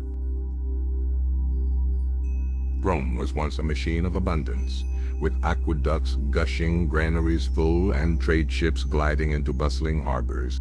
But empires don't starve all at once. They wither from within. In this part of our series, we look into the slow, devastating collapse of Rome's ability to feed itself. Not through a single cataclysm, but through 1,000 missed harvests, 1,000,000 corrupt officials, and 1 billion broken promises. This is how a civilization famous for bread and circuses ended with neither. 1. The heartbeat of Rome, the Annona. At the center of Rome's survival was a logistical miracle, the Annona, a state-run grain distribution system that fed millions. Grain from Egypt, Sicily, and North Africa flowed into Rome and later Constantinople, feeding the poor and pacifying the crowds. But the system was fragile, dependent on safe seas, working ports, predictable harvests, and honest administration. When any one of these faltered, hunger followed. 2. The empire's Achilles heel, dependency. Rome's people didn't farm. They relied on grain doles. The capital itself was a parasite, dependent on food grown hundreds of miles away. When pirates seized sea routes, when grain fleets sank, when civil war ignited, the people of Rome went hungry. But the emperors feared revolt more than starvation. So they rationed illusion, diluting the grain, stretching the bread, lying about stockpiles. But empty bellies know truth from lies. They the rural collapse. One's farms didn't fail because the earth turned against them. They failed because people abandoned them. Heavy taxes raged from barbarians, and corruption drove farmers off their lands. The countryside emptied. The knowledge of agriculture vanished with it. And as smallholders became serfs and serfs became slaves, no one cared enough to sow or reap. The empire that once turned provinces into breadbaskets turned them into battlefields and graveyards. 4. Cities that couldn't feed themselves. Cities swelled with refugees, soldiers, and the unemployed, but they couldn't feed themselves. Urban markets depended on grain shipments. When those failed, there were riots. When riots failed, there was famine. Without grain, there was no bread. Without bread, no peace. And so, cities began to die. Slowly. Quietly. Their fountains still flowed, their temples still stood, but the ovens were cold. 5. Climate shock and crop failure. Nature, too, had its role. Volcanic eruptions, solar minima, and a mysterious climate anomaly around 556 CE led to years of famine-inducing cold. The sun dimmed, harvests failed, and those already weak from years of mismanagement now faced a natural apocalypse. Rome had no plan for this, no reserves, no resilience, only the memory of abundance. 6. The politics of hunger. Famine makes people desperate. Desperate people make dangerous decisions. When the empire failed to deliver grain, people turned to warlords, bishops, or invaders, anyone who could promise food. 8. Replaced bread. Sword replaced grain. And the state, unable to feed its citizens, lost the right to rule them. 7. The shift to subsistence. As the imperial system collapsed, people turned inward. Cities shrank, trade stopped, coins vanished, families planted gardens, towns relied on local herds, water replaced market, and the grand Roman diet of olives, bread, and wine became a desperate meal of roots, weeds, and hope. Survival replaced civilization. 8. The children of famine. The most haunting cost of Rome's food collapse wasn't counted in gold or grain. It was counted in children. Malnutrition warped generations. Mothers starved during childbirth. Infants died in cradles. Entire regions saw their population halve, and with each lost child, Rome's future dimmed. Not just demographically, but morally. A civilization that cannot feed its young is already dead. 9. Echoes in the ashes. Rome didn't fall in a day. It fell in 1,000 silent hungers. A missed shipment here. A failed crop there. A tax collector who took too much. A ship that sank. A field left unplanted. A child left unfed.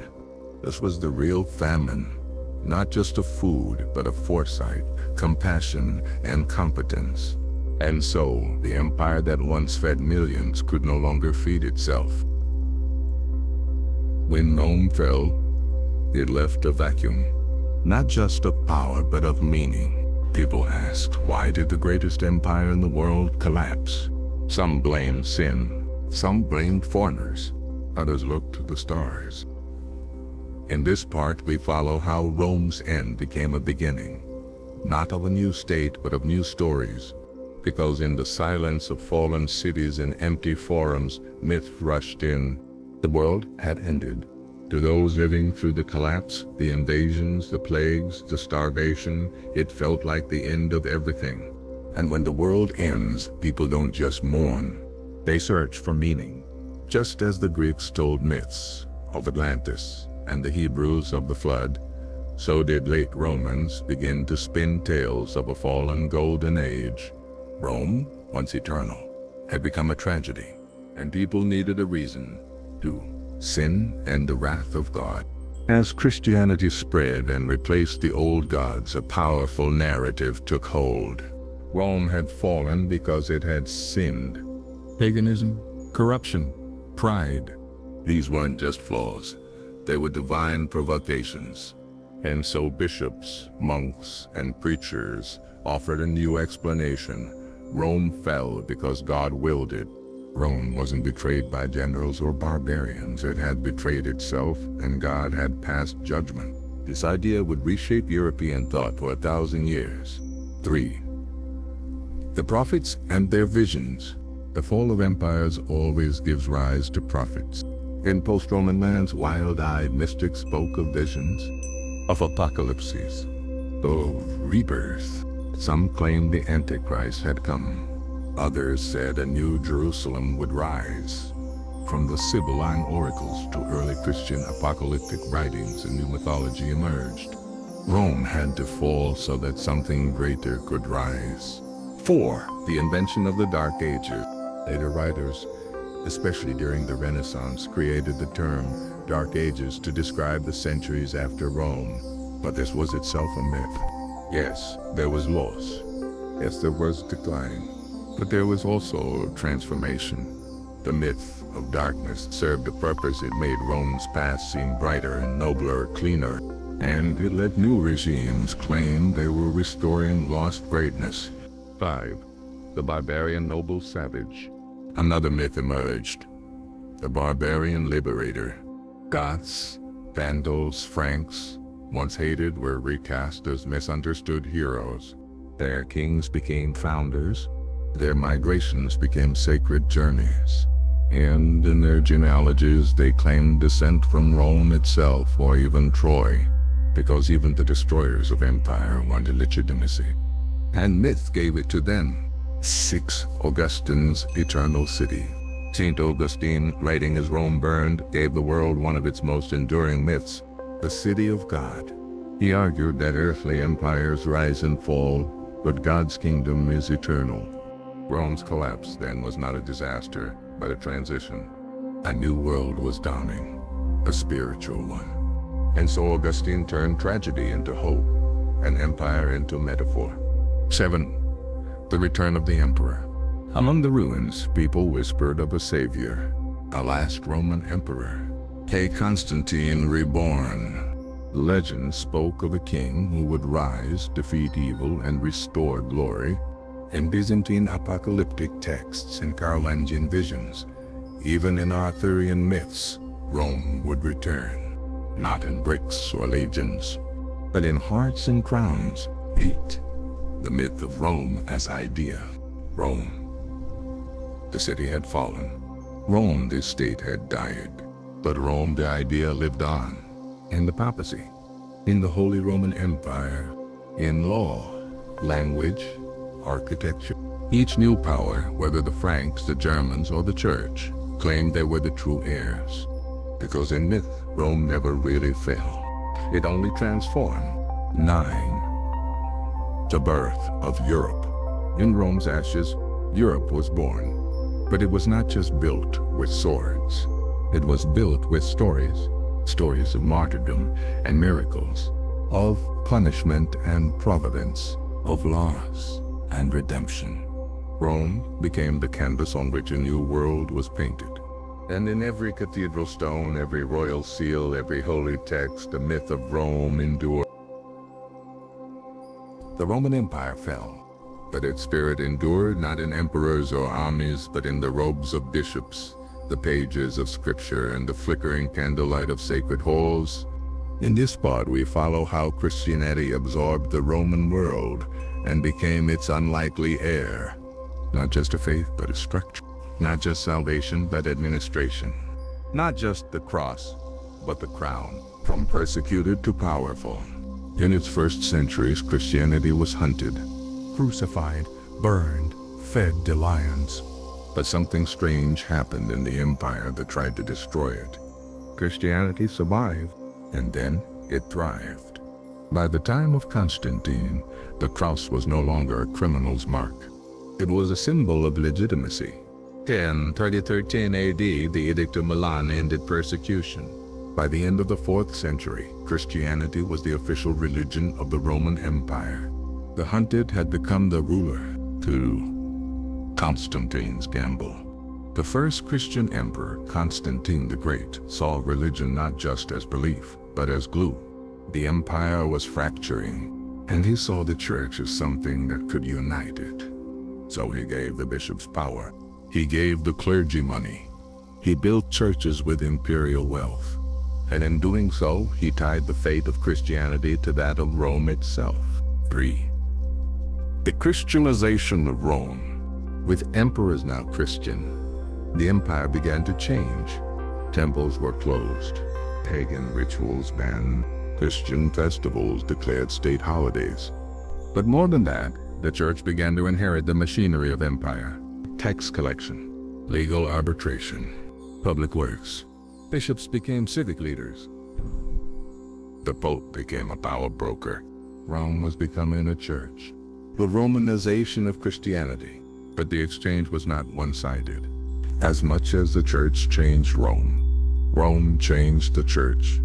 Christianity adopted Roman titles. Pontifex Maximus, Diocese, Curia. It adopted Roman architecture, basilicas, domes, triumphal arches. Even the structure of church hierarchy mirrored the imperial bureaucracy. In many ways, Christianity became Rome's afterlife. 5. Apostolic authority and the invention of the papacy. To govern such a massive spiritual empire, the church needed a center, and it found one in Peter. As the tradition grew that Peter had been the first bishop of Rome, the Roman bishop's prestige increased. By the 5th century, that bishop would be called Pope. And he was not just a leader of the Roman Church. He became the spiritual emperor of Christendom, the vicar of Christ. 6. The fall of the West and the rise of the Church. When the Western Roman Empire collapsed in 476 AD, something strange happened. The Pope didn't fall. Instead, he grew stronger. As civil institutions vanished, people turned to the church for law, protection, food, and hope. The bishops became governors. The monasteries became hospitals. And the church became the only institution that survived the fall. 7. The monks who saved civilization. In remote corners of the fallen empire, monks copied books. They preserved language. They tended gardens. They healed wounds. They became Rome's memory keepers. Benedictines, Irish monks, and Eastern ascetics kept alive the culture of the empire even as its cities crumbled. They didn't just pray, they preserved. 8. The rise of the Holy Roman Empire. In 800 AD, Pope Leo III crowned Charlemagne as Emperor of the Romans. But this wasn't Rome reborn. It was a Christian monarchy built on myth. The Holy Roman Empire was more church than Caesar, more altar than throne. Still, it showed something essential. The church now had the power to make emperors. 9. The universal empire of the soul. Unlike Rome, which ruled land, the church ruled souls. Its reach was global. Its laws spiritual. Its armies penitent. It was an empire without borders. In many ways, it succeeded where Caesar failed, not by conquering with legions, but by converting with language, culture, and ritual. 10. When cross became crown. By the end of the first millennium, the church was not just a religion. It was a government, a court, a kingdom. It crowned kings. It excommunicated rulers. It mediated wars. Rome's empire had died. But through the church, it had risen again, clothed in robes, chanting in Latin, lighting candles beneath vaulted stone. Not with spears, but with psalms. Not with Caesar, but with Christ. The Roman Empire had once been split by emperors. Now it would be split by bishops. One church, two traditions, two capitals, two claims, two truths that could not live together. In this part, we explore the rise of the Eastern Orthodox and Roman Catholic churches and how their split mirrored the very collapse of Rome itself. On the seeds of schism. Even in the early centuries, Christianity was not monolithic. Greek versus Latin, East versus West. The East prized mystery. The West prized law. Eastern liturgy was mystical, philosophical. Western liturgy was structured, juridical. They read the same texts, but they saw different worlds. Two capitals of Christendom. Rome had fallen, but Constantinople had not. The new Rome, capital of the Byzantine Empire, was now the seat of the Eastern Church. While in the West, the Bishop of Rome, the Pope, grew in independence and prestige, especially after the fall of the Western Empire. Each side believed it was the guardian of true Christianity. Papal primacy versus conciliarity. The Pope believed he held universal authority as the successor of Peter. But the Eastern bishops believed in conciliarity, that all bishops together shared power. This debate wasn't just theological, it was political. Who rules Christendom? A single pontiff, or a council of equals? Or the Filioque controversy. A single Latin word helped tear the church in two. Filioque, meaning and from the Son. The original Nicene Creed stated that the Holy Spirit proceeds from the Father, but the Western Church added, and the Son. The East saw this as an unauthorized alteration of doctrine. The West saw it as clarification. What began as a theological nuance became a symbol of defiance. 5. Icons and emperors. The East struggled with iconoclasm, the destruction of religious images, fueled by emperors who feared idolatry. The West embraced sacred art, stained glass, statues. In the East, the Church bowed to the emperor. In the West, the Pope crowned emperors. Two churches, two relationships to power. 6. The mutual excommunications. In 1024, after centuries of tension, a final break came. The delegates entered the Hagia Sophia and excommunicated the Patriarch of Constantinople. The Patriarch responded by excommunicating the Pope. It was a great schism, and it has never been fully healed. Rome and Constantinople became rival thrones of God. 7. Crusades and catastrophe. Instead of reconciliation, the following centuries brought war. In 1204, during the Fourth Crusade, Western knights sacked Constantinople. They desecrated churches, stole relics, murdered clergy. The East never forgave this. What was once one church became two civilizations. 8. Doctrines diverged. As centuries passed, the two churches evolved. Catholics embraced purgatory, indulgences, transubstantiation. Orthodox held to mysticism, theosis, and a more apophatic theology. Their art, music, calendar, saints, even holidays, all diverged. The same Christ, but different visions. 9. The East under siege. By the 15th century, Constantinople was alone. Surrounded by Ottoman forces, the Eastern Emperor begged the Pope for aid. In exchange, he offered a reunion of the churches. But when delegates returned from Rome proclaiming unity, the people of Constantinople rejected it. They said, "Better the turban of the Sultan than the tiara of the Pope." 10. The fall of Constantinople. In 1453, the walls of Constantinople finally fell. The Hagia Sophia became a mosque. The Byzantine Empire was no more. But the Eastern Church survived, not as a state, but as a spiritual tradition. Rome became the seat of power, but the East became the keeper of memory. 11. Two empires of faith. Even today, Roman Catholicism and Eastern Orthodoxy bear the marks of Rome's legacy. 9. Hierarchical, legalistic, missionary, global. Constantinople. Mystical, liturgical, contemplative, ancestral. They are two heirs of one ancient empire.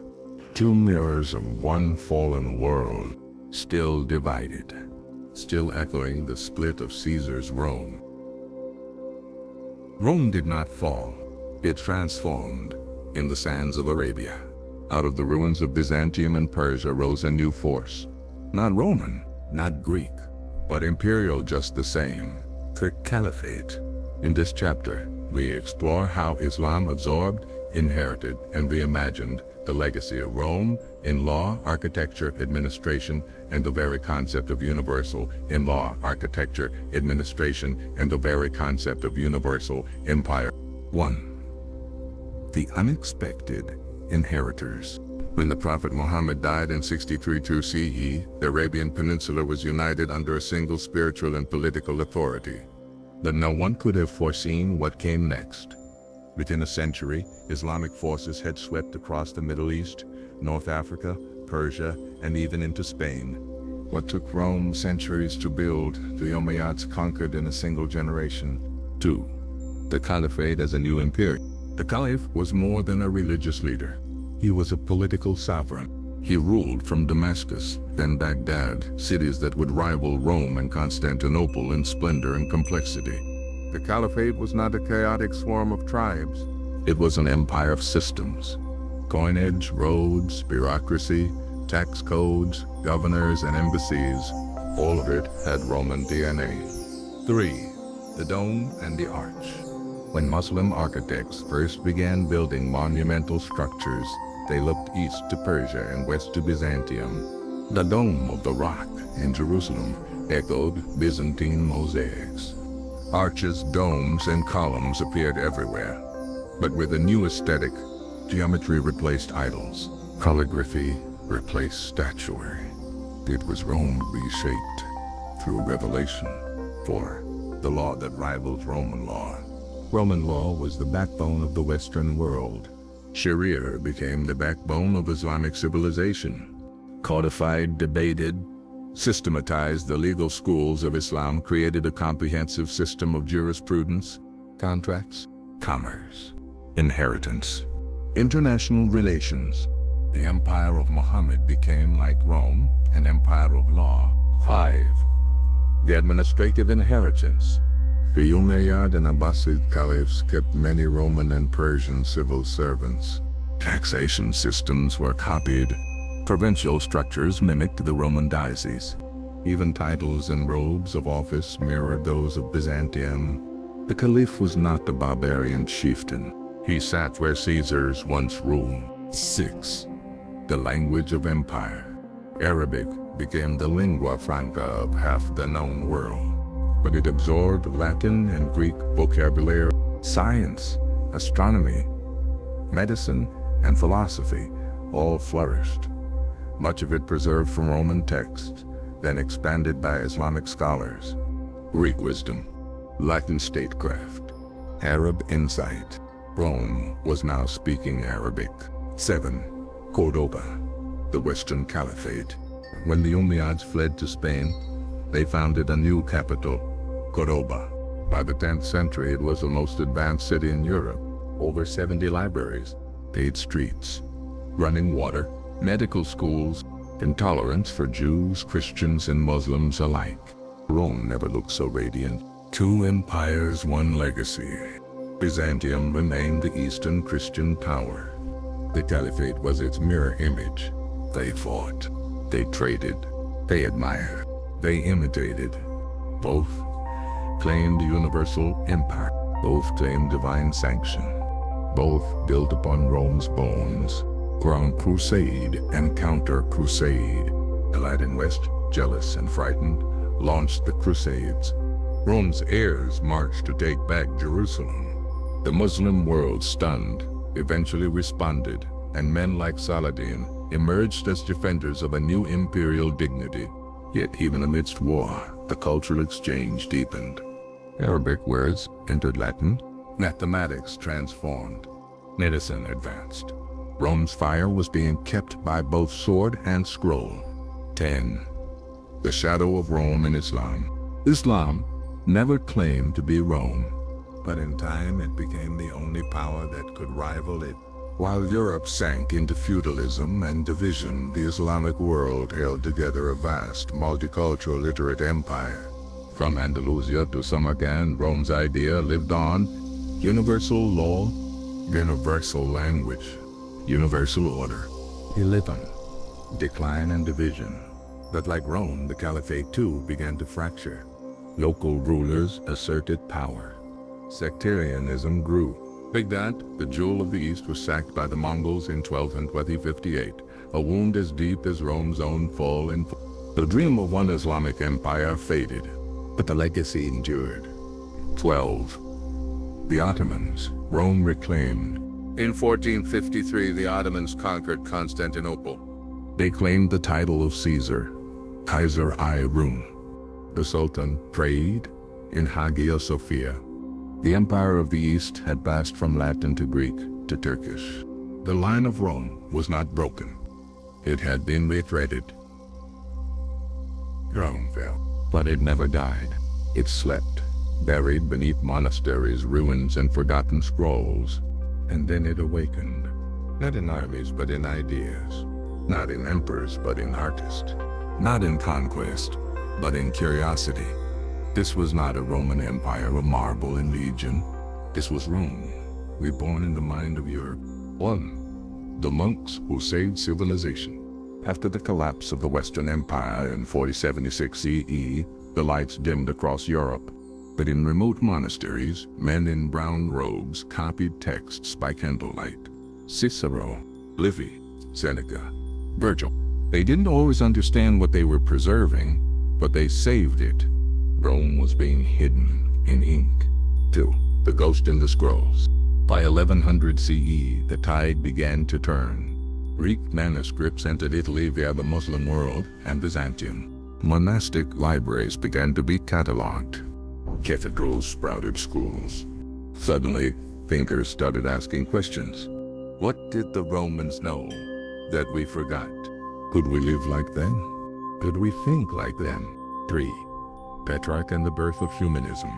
In the 14th century, a man named Francesco Petrarch stood at the edge of a cultural cliff.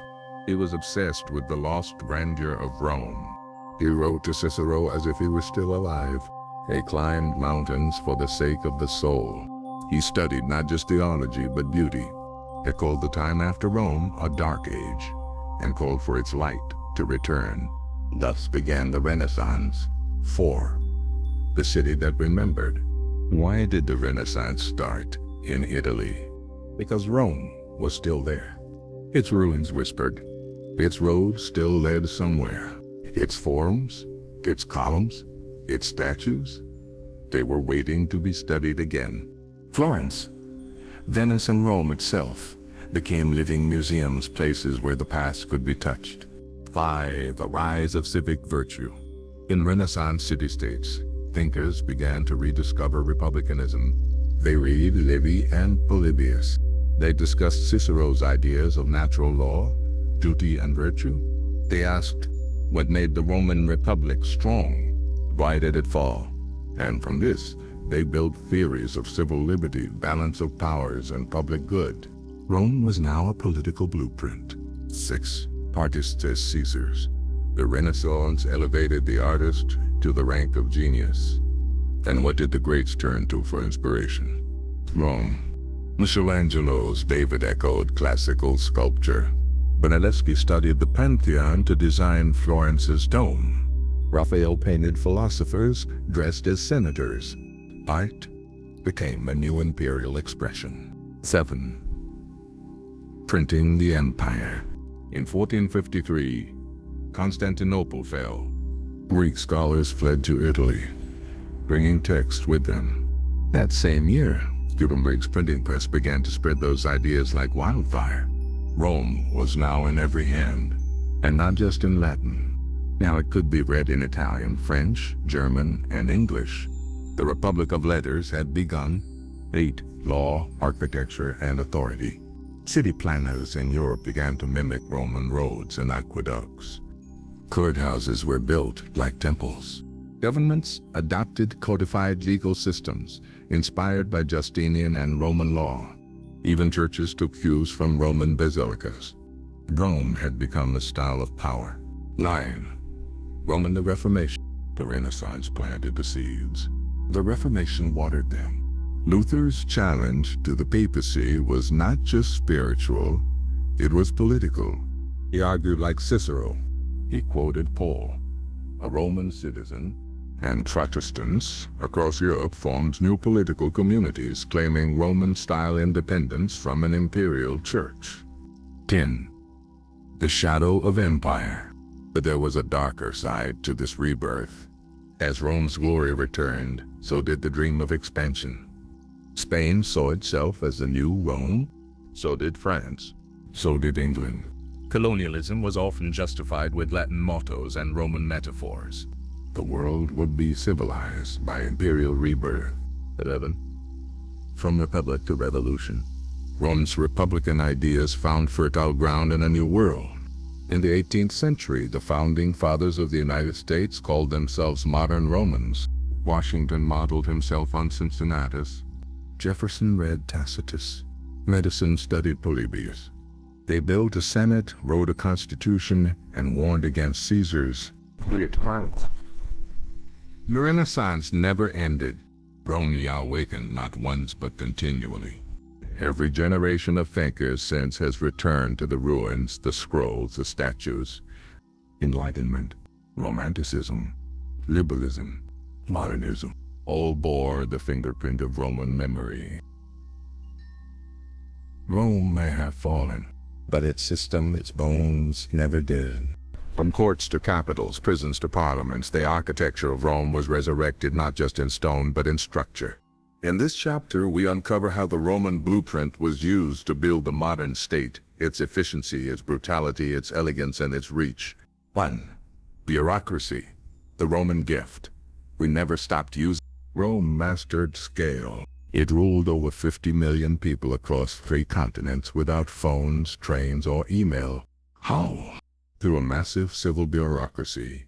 Censuses, tax codes, legal registries, provincial governors. This template influenced every modern empire, from Napoleonic France to colonial Britain and even to 21st century government ministries. Roads, posts, and information control. Rome's 400,000 kilometers of roads weren't just for trade. They were arteries of control. The cursus publicus, the Roman postal system, could carry imperial messages from Britain to Syria in days. Modern states copied this. Napoleon's courier, the British telegraph, interstate highways. Rome taught the state how to move fast and stay informed. 3. The law code that shaped the world. Justinian's Codex was compiled in the 6th century. It influenced the Napoleonic Code, canon law, civil law, in continental Europe. Today, more than 150 countries base their legal systems, at least partially, on Roman law. Habeas corpus, due process, contracts, property. Rome made law the foundation of governance. 4. The power of the seal and the stamp. In Rome, the emperor's seal carried final authority. His scribes were as powerful as his soldiers. Today's states use passports, ID, official decrees. All of them trace back to the Roman idea that a document could act as law in motion. 5 emperors reimagined, from Augustus to modern autocrats, from Charlemagne to Napoleon to Mussolini. Countless rulers styled themselves as new Caesars. They wore laurel wreaths. They posed like statues. They used Latin mottos. Why? Because Rome made imperial rule seem glorious. Even totalitarian states borrowed from Rome. The Roman salute. The eagle standards. The cult of personality. 6. The birth of surveillance. Rome monitored its people. Tax records. Public census. Legal wills. Informants in the streets. Modern states expanded this to population registries, security databases, surveillance networks. The Roman desire for control lives on in digital form. 7. Architecture of authority. Roman architecture was about power. Domes, columns, arches. These weren't just pretty. They said, "We are eternal." Governments knew this. Washington, D.C. mimics Rome. The U.S. Capitol is a new pantheon.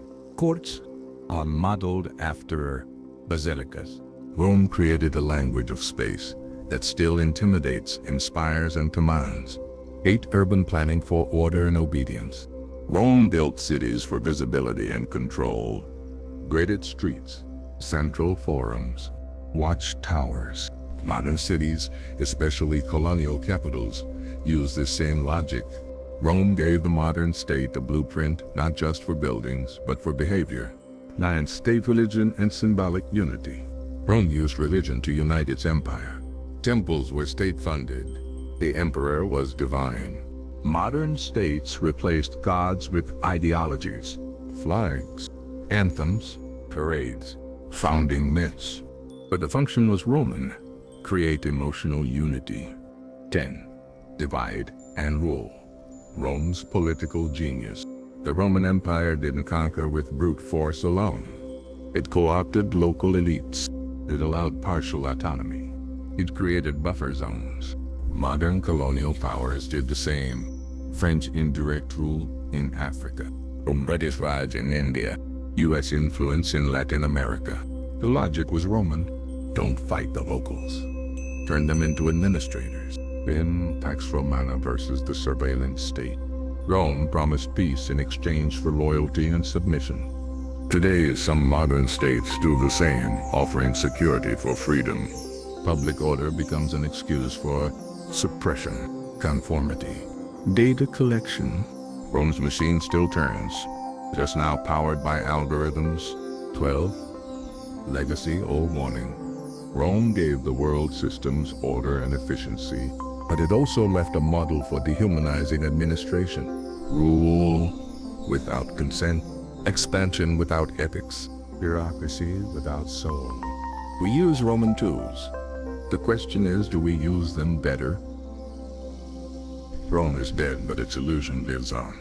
From fascist dictators to polished democracies, the image of Rome has been used to justify war, conquest, control, and corruption, all in the name of civilization.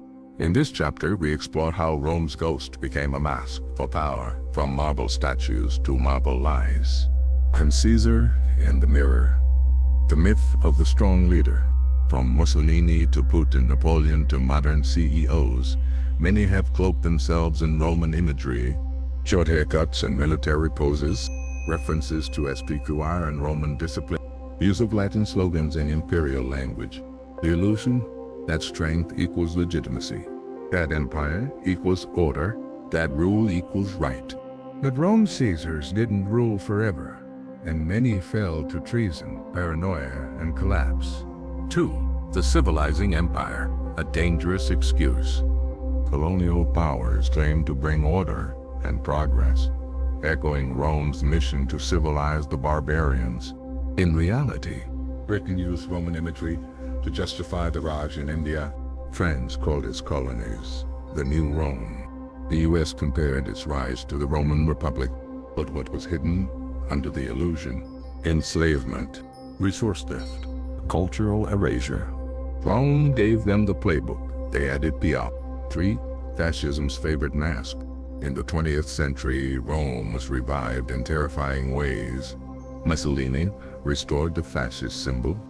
Hitler's architecture mimicked Roman temples. Statues, processions, and imperial salutes returned.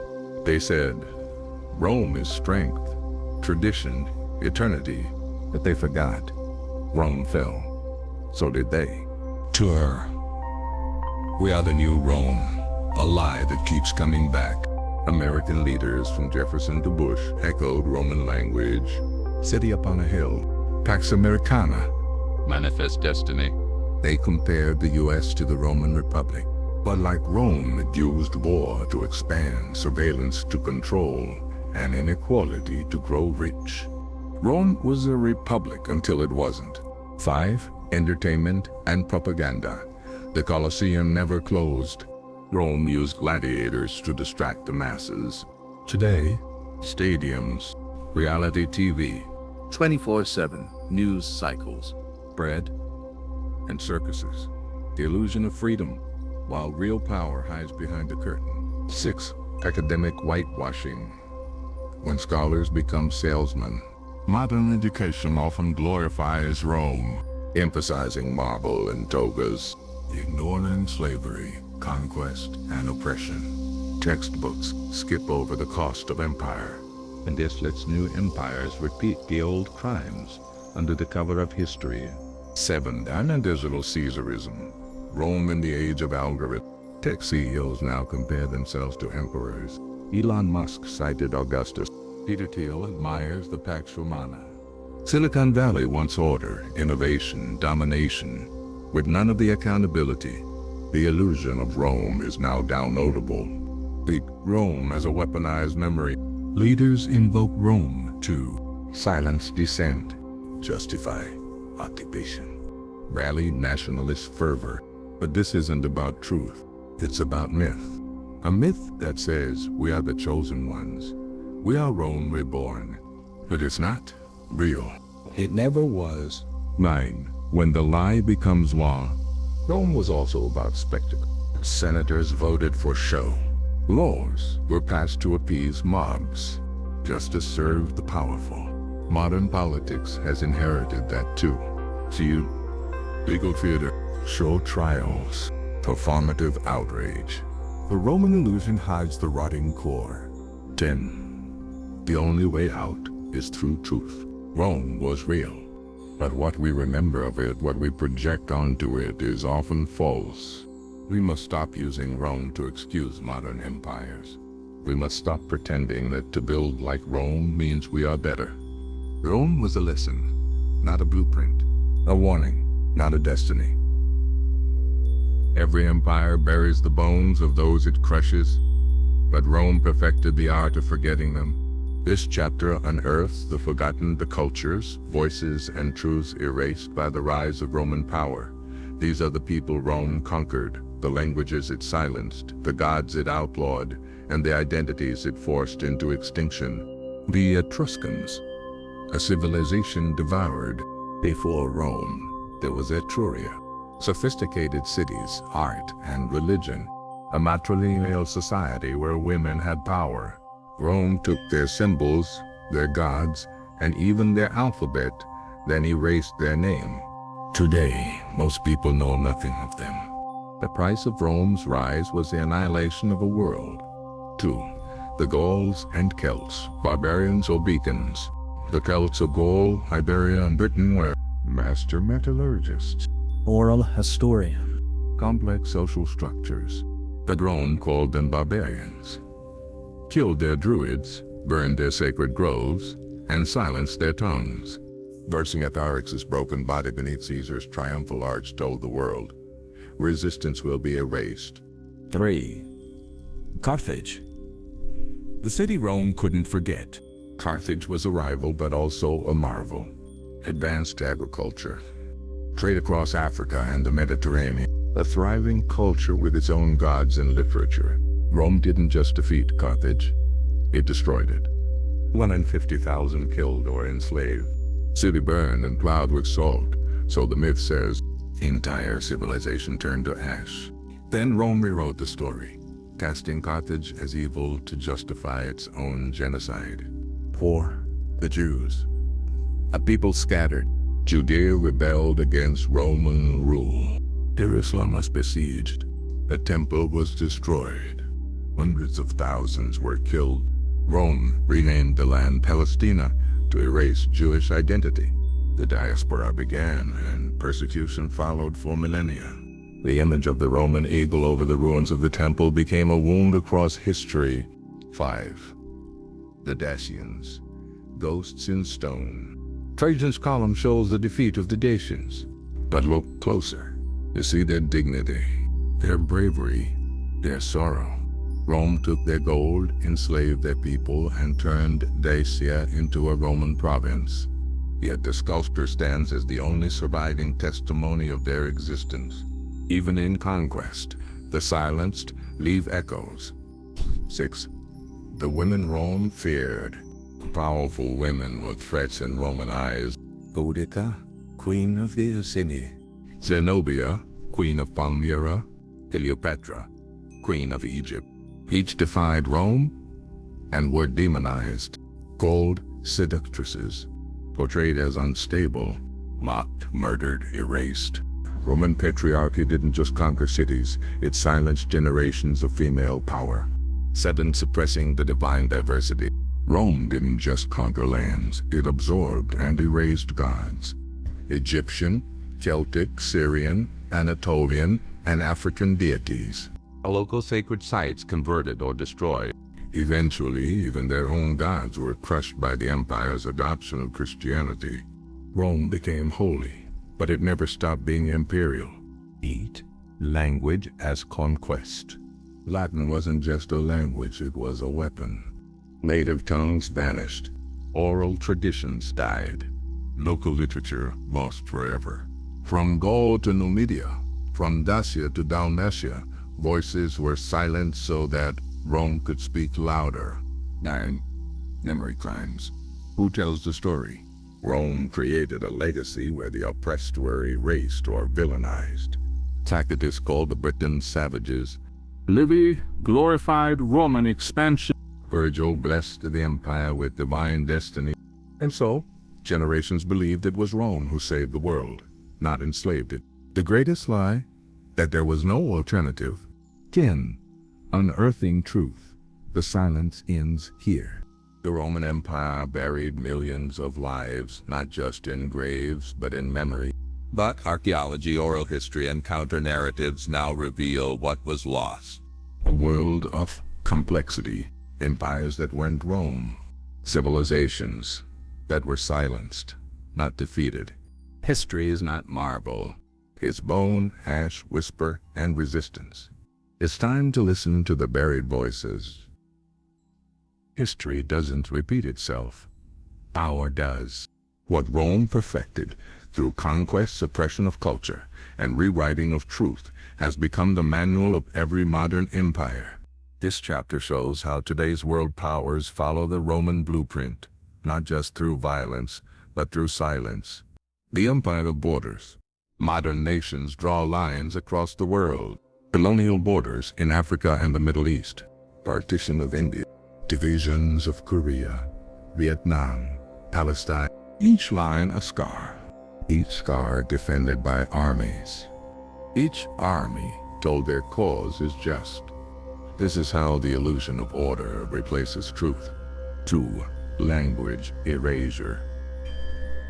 Rome Latinized its world. Today, indigenous languages vanish every year. Global education favors English, French, Mandarin. Local dialects are ridiculed. When a language dies, a worldview dies. This is conquest without war. 3. Cultural colonization. The modern empire wears different clothes. Hollywood shapes the global imagination. Western values marketed as universal. National myths erase genocide, slavery, occupation. This is the new pantheon, not gods but brands, flags, and slogans. 4. Who writes the history? Rome had Livy. The modern world has textbooks. Colonialism taught as exploration. Slavery as a necessary evil. Wars of aggression as humanitarian intervention. Truth isn't defeated. It's edited. The drone and the legion.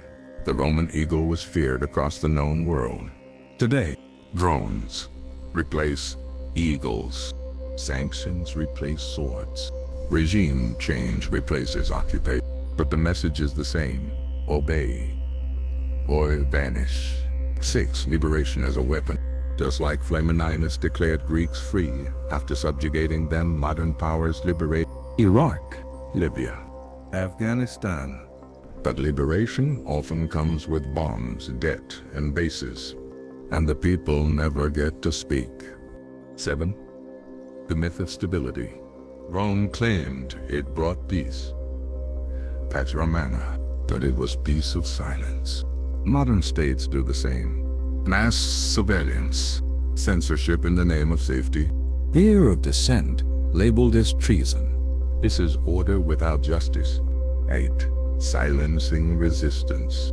The Romans crucified rebels and erased their names. Today, activists imprisoned, journalists exiled, whistleblowers prosecuted, and when they vanish, the world scrolls on. 9. erasing the dead. Like Carthage, cities still vanish. Grozny, Fallujah, Gaza, entire communities flattened, and then justified, labeled militant zones or collateral damage. The dead cannot speak, and that is exactly the point. 10. When silence becomes our language, every time we accept myths unchallenged, repeat empire's language, forget those who resist, we become Rome. To break the pattern, we must remember the pattern. See it, say it, refuse it. History may not save us, but truth might. Rome did not simply conquer the world with legions. It conquered it with stories. Caesar returned from Gaul and paraded prisoners through Rome. Hollywood returns from war and parades films through Netflix. The battlefield is now inside the mind. The invention of triumph. In Rome, a general could petition for a triumph, a grand procession to celebrate his victory. Prisoners in chains, spoils on display, crowds cheering. Even defeats could be dressed as victory, as long as the story was right. Modern triumphs. The media parade. Today the triumph takes a different form. Blockbuster films, military parades, news cycles. The enemy is always barbaric, the hero always righteous, the flag always pure. This isn't reporting, it's ritual. 3. Who tells the story? Rome had its poets. Virgil wrote the Aeneid to glorify empire. Livy rewrote history to legitimize expansion. Today, think tanks write white papers. Studios produce war dramas. Governments leak truths. Control the narrative, and you control the memory. 4. Fiction as fact. We watch brave soldiers liberating villagers, terrorists hiding in shadows, civilians cheering tanks. It's not history, it's propaganda in 4K. Victims rewritten. Rome called its victims rebels. Modern empires use Militants, insurgents, enemy combatants, even when they're children. The victims disappear in language long before they disappear in life. 6. Silence of the witnesses. When survivors speak, their accents are mocked, their motives questioned, their memories erased. In Roman arenas, truth bled for entertainment. In modern media, it's drowned in spin. 7. Hollywood Empire's screenwriter. Post-W. The Pentagon began consulting on scripts. Military bases longed for accurate scenes. Filmmakers rewarded for positive portrayals. From Top Gun to Zero Dark 30, the real weapon is the screenplay. 8. Censorship by saturation. Rome silenced with swords. Modern empire silenced with noise. 100 headlines a day. 10 breaking news alerts. 5 news scandals. Truth becomes unfindable in the flood. 9. Manufactured consent. No army marches without support at home. So empires manufacture it, post flags, fabricated threats, inflated victories. They don't need truth, only belief. 10. Resisting the narrative. To challenge the empire's propaganda.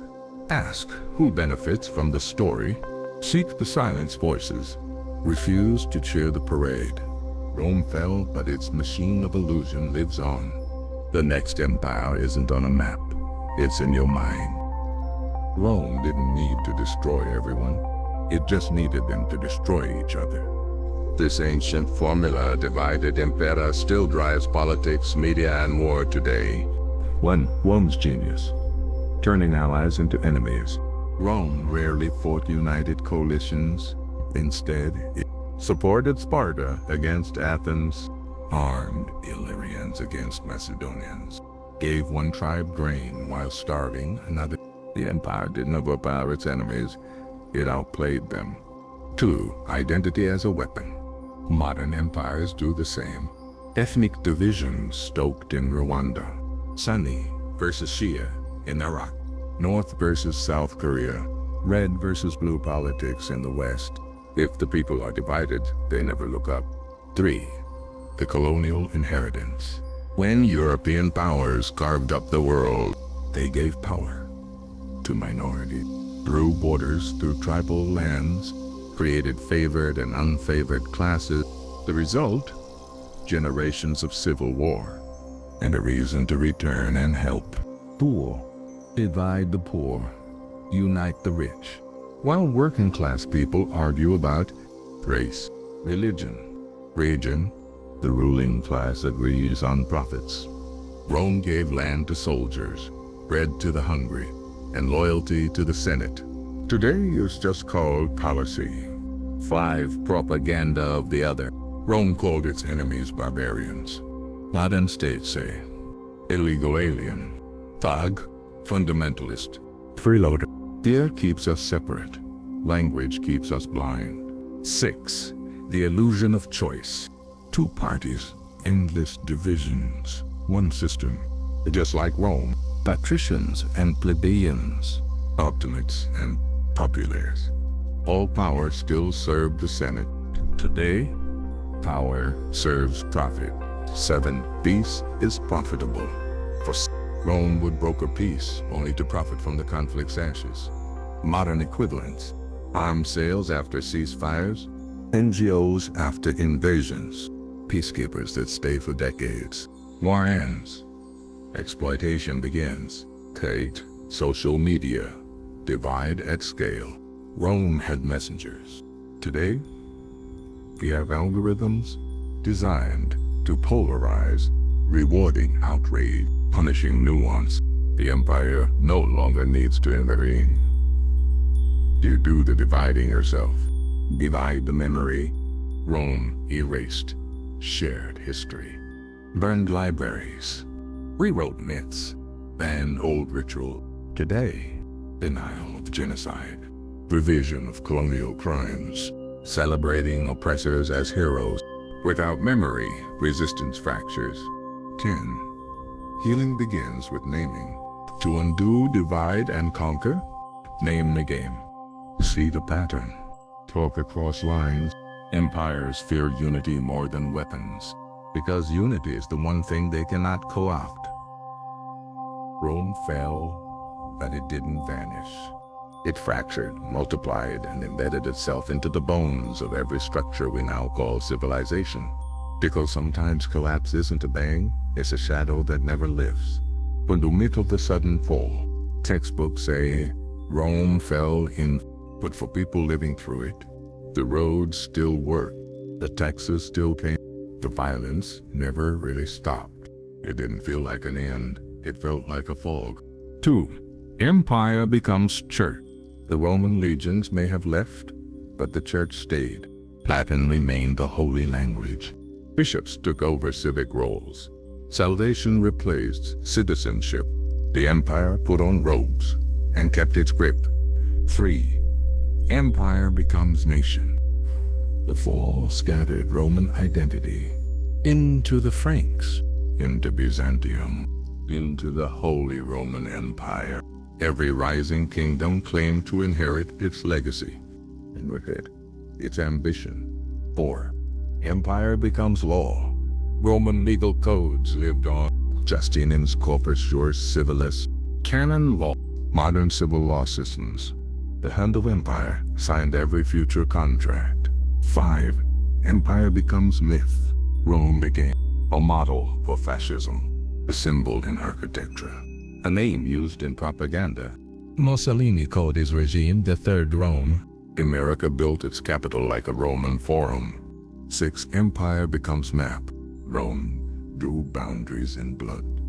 And centuries later, Europe still bleeds them. The Middle East still burns them. Africa still inherits them. Colonialism is Rome's final reincarnation. 7. Empire becomes habit. In how we speak. Senate, republic, citizen. In how we think. Expansion is good. Wealth means virtue. Power makes peace. We don't question the frame because it is the frame. 8. The fall never stopped. Rome didn't fall once. It keeps falling. In every drone strike, in every regime change, in every civilizing mission, and with each fall, another people is buried. 9. Living in the rubble, we still walk roads they paved, use laws they wrote, repeat myths they spread, but we call it progress. What we really live in is aftermath. 10. Rebuilding without Rome, to step beyond the ruins, stop glorifying conquest, start honoring memory, build systems that don't require empires to survive, because we will never be free until Rome stops falling. Rome fell, but it didn't vanish. It fractured, multiplied, and embedded itself into the bones of every structure we now call civilization. Because sometimes collapse isn't a bang. It's a shadow that never lifts. 1.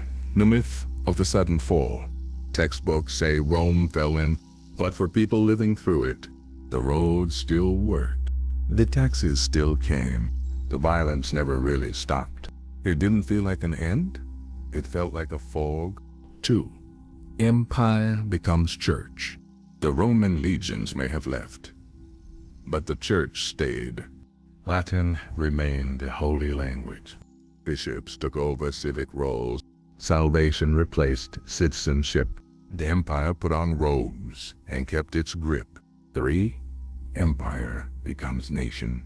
The fall scattered Roman identity into the Franks, into Byzantium, into the Holy Roman Empire. Every rising kingdom claimed to inherit its legacy, and with it, its ambition. At 4, empire becomes law. Roman legal codes lived on. Justinian's Corpus Juris Civilis, canon law, modern civil law systems, the hand of empire signed every future contract. 5. Empire becomes myth. Rome became a model for fascism, a symbol in architecture, a name used in propaganda. Mussolini called his regime the Third Rome. America built its capital like a Roman forum. 6. Empire becomes map. Rome drew boundaries in blood, and centuries later, Europe still bleeds them. The Middle East still burns them. Africa still inherits them. Colonialism is Rome's final reincarnation. 7. Empire becomes habit, in how we speak. Senate, republic, citizen, in how we think. Expansion is good. Wealth means virtue. Power makes peace. We don't question the frame because it is the frame. 8. The fall never stopped. Rome didn't fall once. It keeps falling. In every drone strike, in every regime change, in every civilizing mission, and with each fall another people is buried. 9. Living in the rubble, we still walk roads they paved. I use laws they wrote, repeat myths they spread, but we call it progress. What we really live in is aftermath. 10. Rebuilding without Rome, to step beyond the ruins. Stop glorifying conquest. Start honoring memory. Build systems that don't require empires to survive. Because we will never be free until Rome stops falling. What if it's not just Rome? What if every empire follows the same map? Not in geography, but in behavior. In rise, in rot, and in ruin. From the rise, built on blood, empires begin with a promise. Prosperity, security, glory. But they are built. Enslavement, extraction, erasure. Rome said it was civilizing. It was conquering.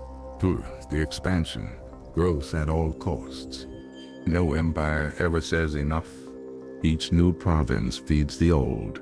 Each war pays for the last. Each frontier demands another. Rome grew until it couldn't. 3. The Golden Age, a mask. They call it a golden age. But golden for whom? Senators, yes. Slaves? No. Thieved. Roads hid hunger. Marble columns covered up misery. Or the rot. Corruption as culture. As wealth pooled in the center. Borders decayed. Loyalty faded. Institutions hollowed. Bribes became policy. Greed became law. 5. The distraction. Bread and circus.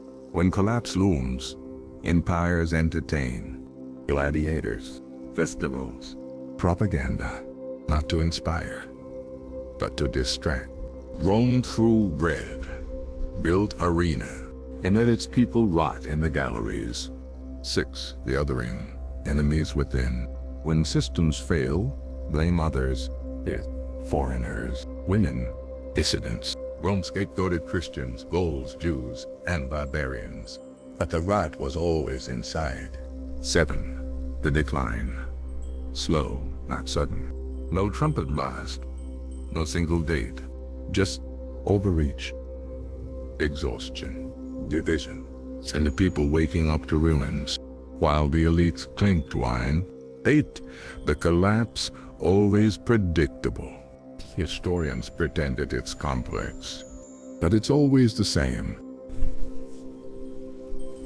An elite that consumes more than it gives, a system too brittle to reform, a public too tired to care. Then a single shock, and it all crumbles. 9. The myth afterward. After collapse comes myth. We were the greatest. We brought civilization. We must rebuild. They erased the victims and lionized the villains. Rome told us this lie. Others repeated it. 10. Breaking the pattern. If the Roman pattern is universal, can it be broken? Only if we stop glorifying expansion, start honoring balance, teach the fall as loudly as the rise. Because if we don't unlearn empire, we will repeat it. And someday our ruins too will whisper. They thought it would last forever. This concludes the series, Rome's Greatest Fall, the truth people still need to see. But history isn't over. Now comes the part where we choose whether we live in its shadow or step out of it.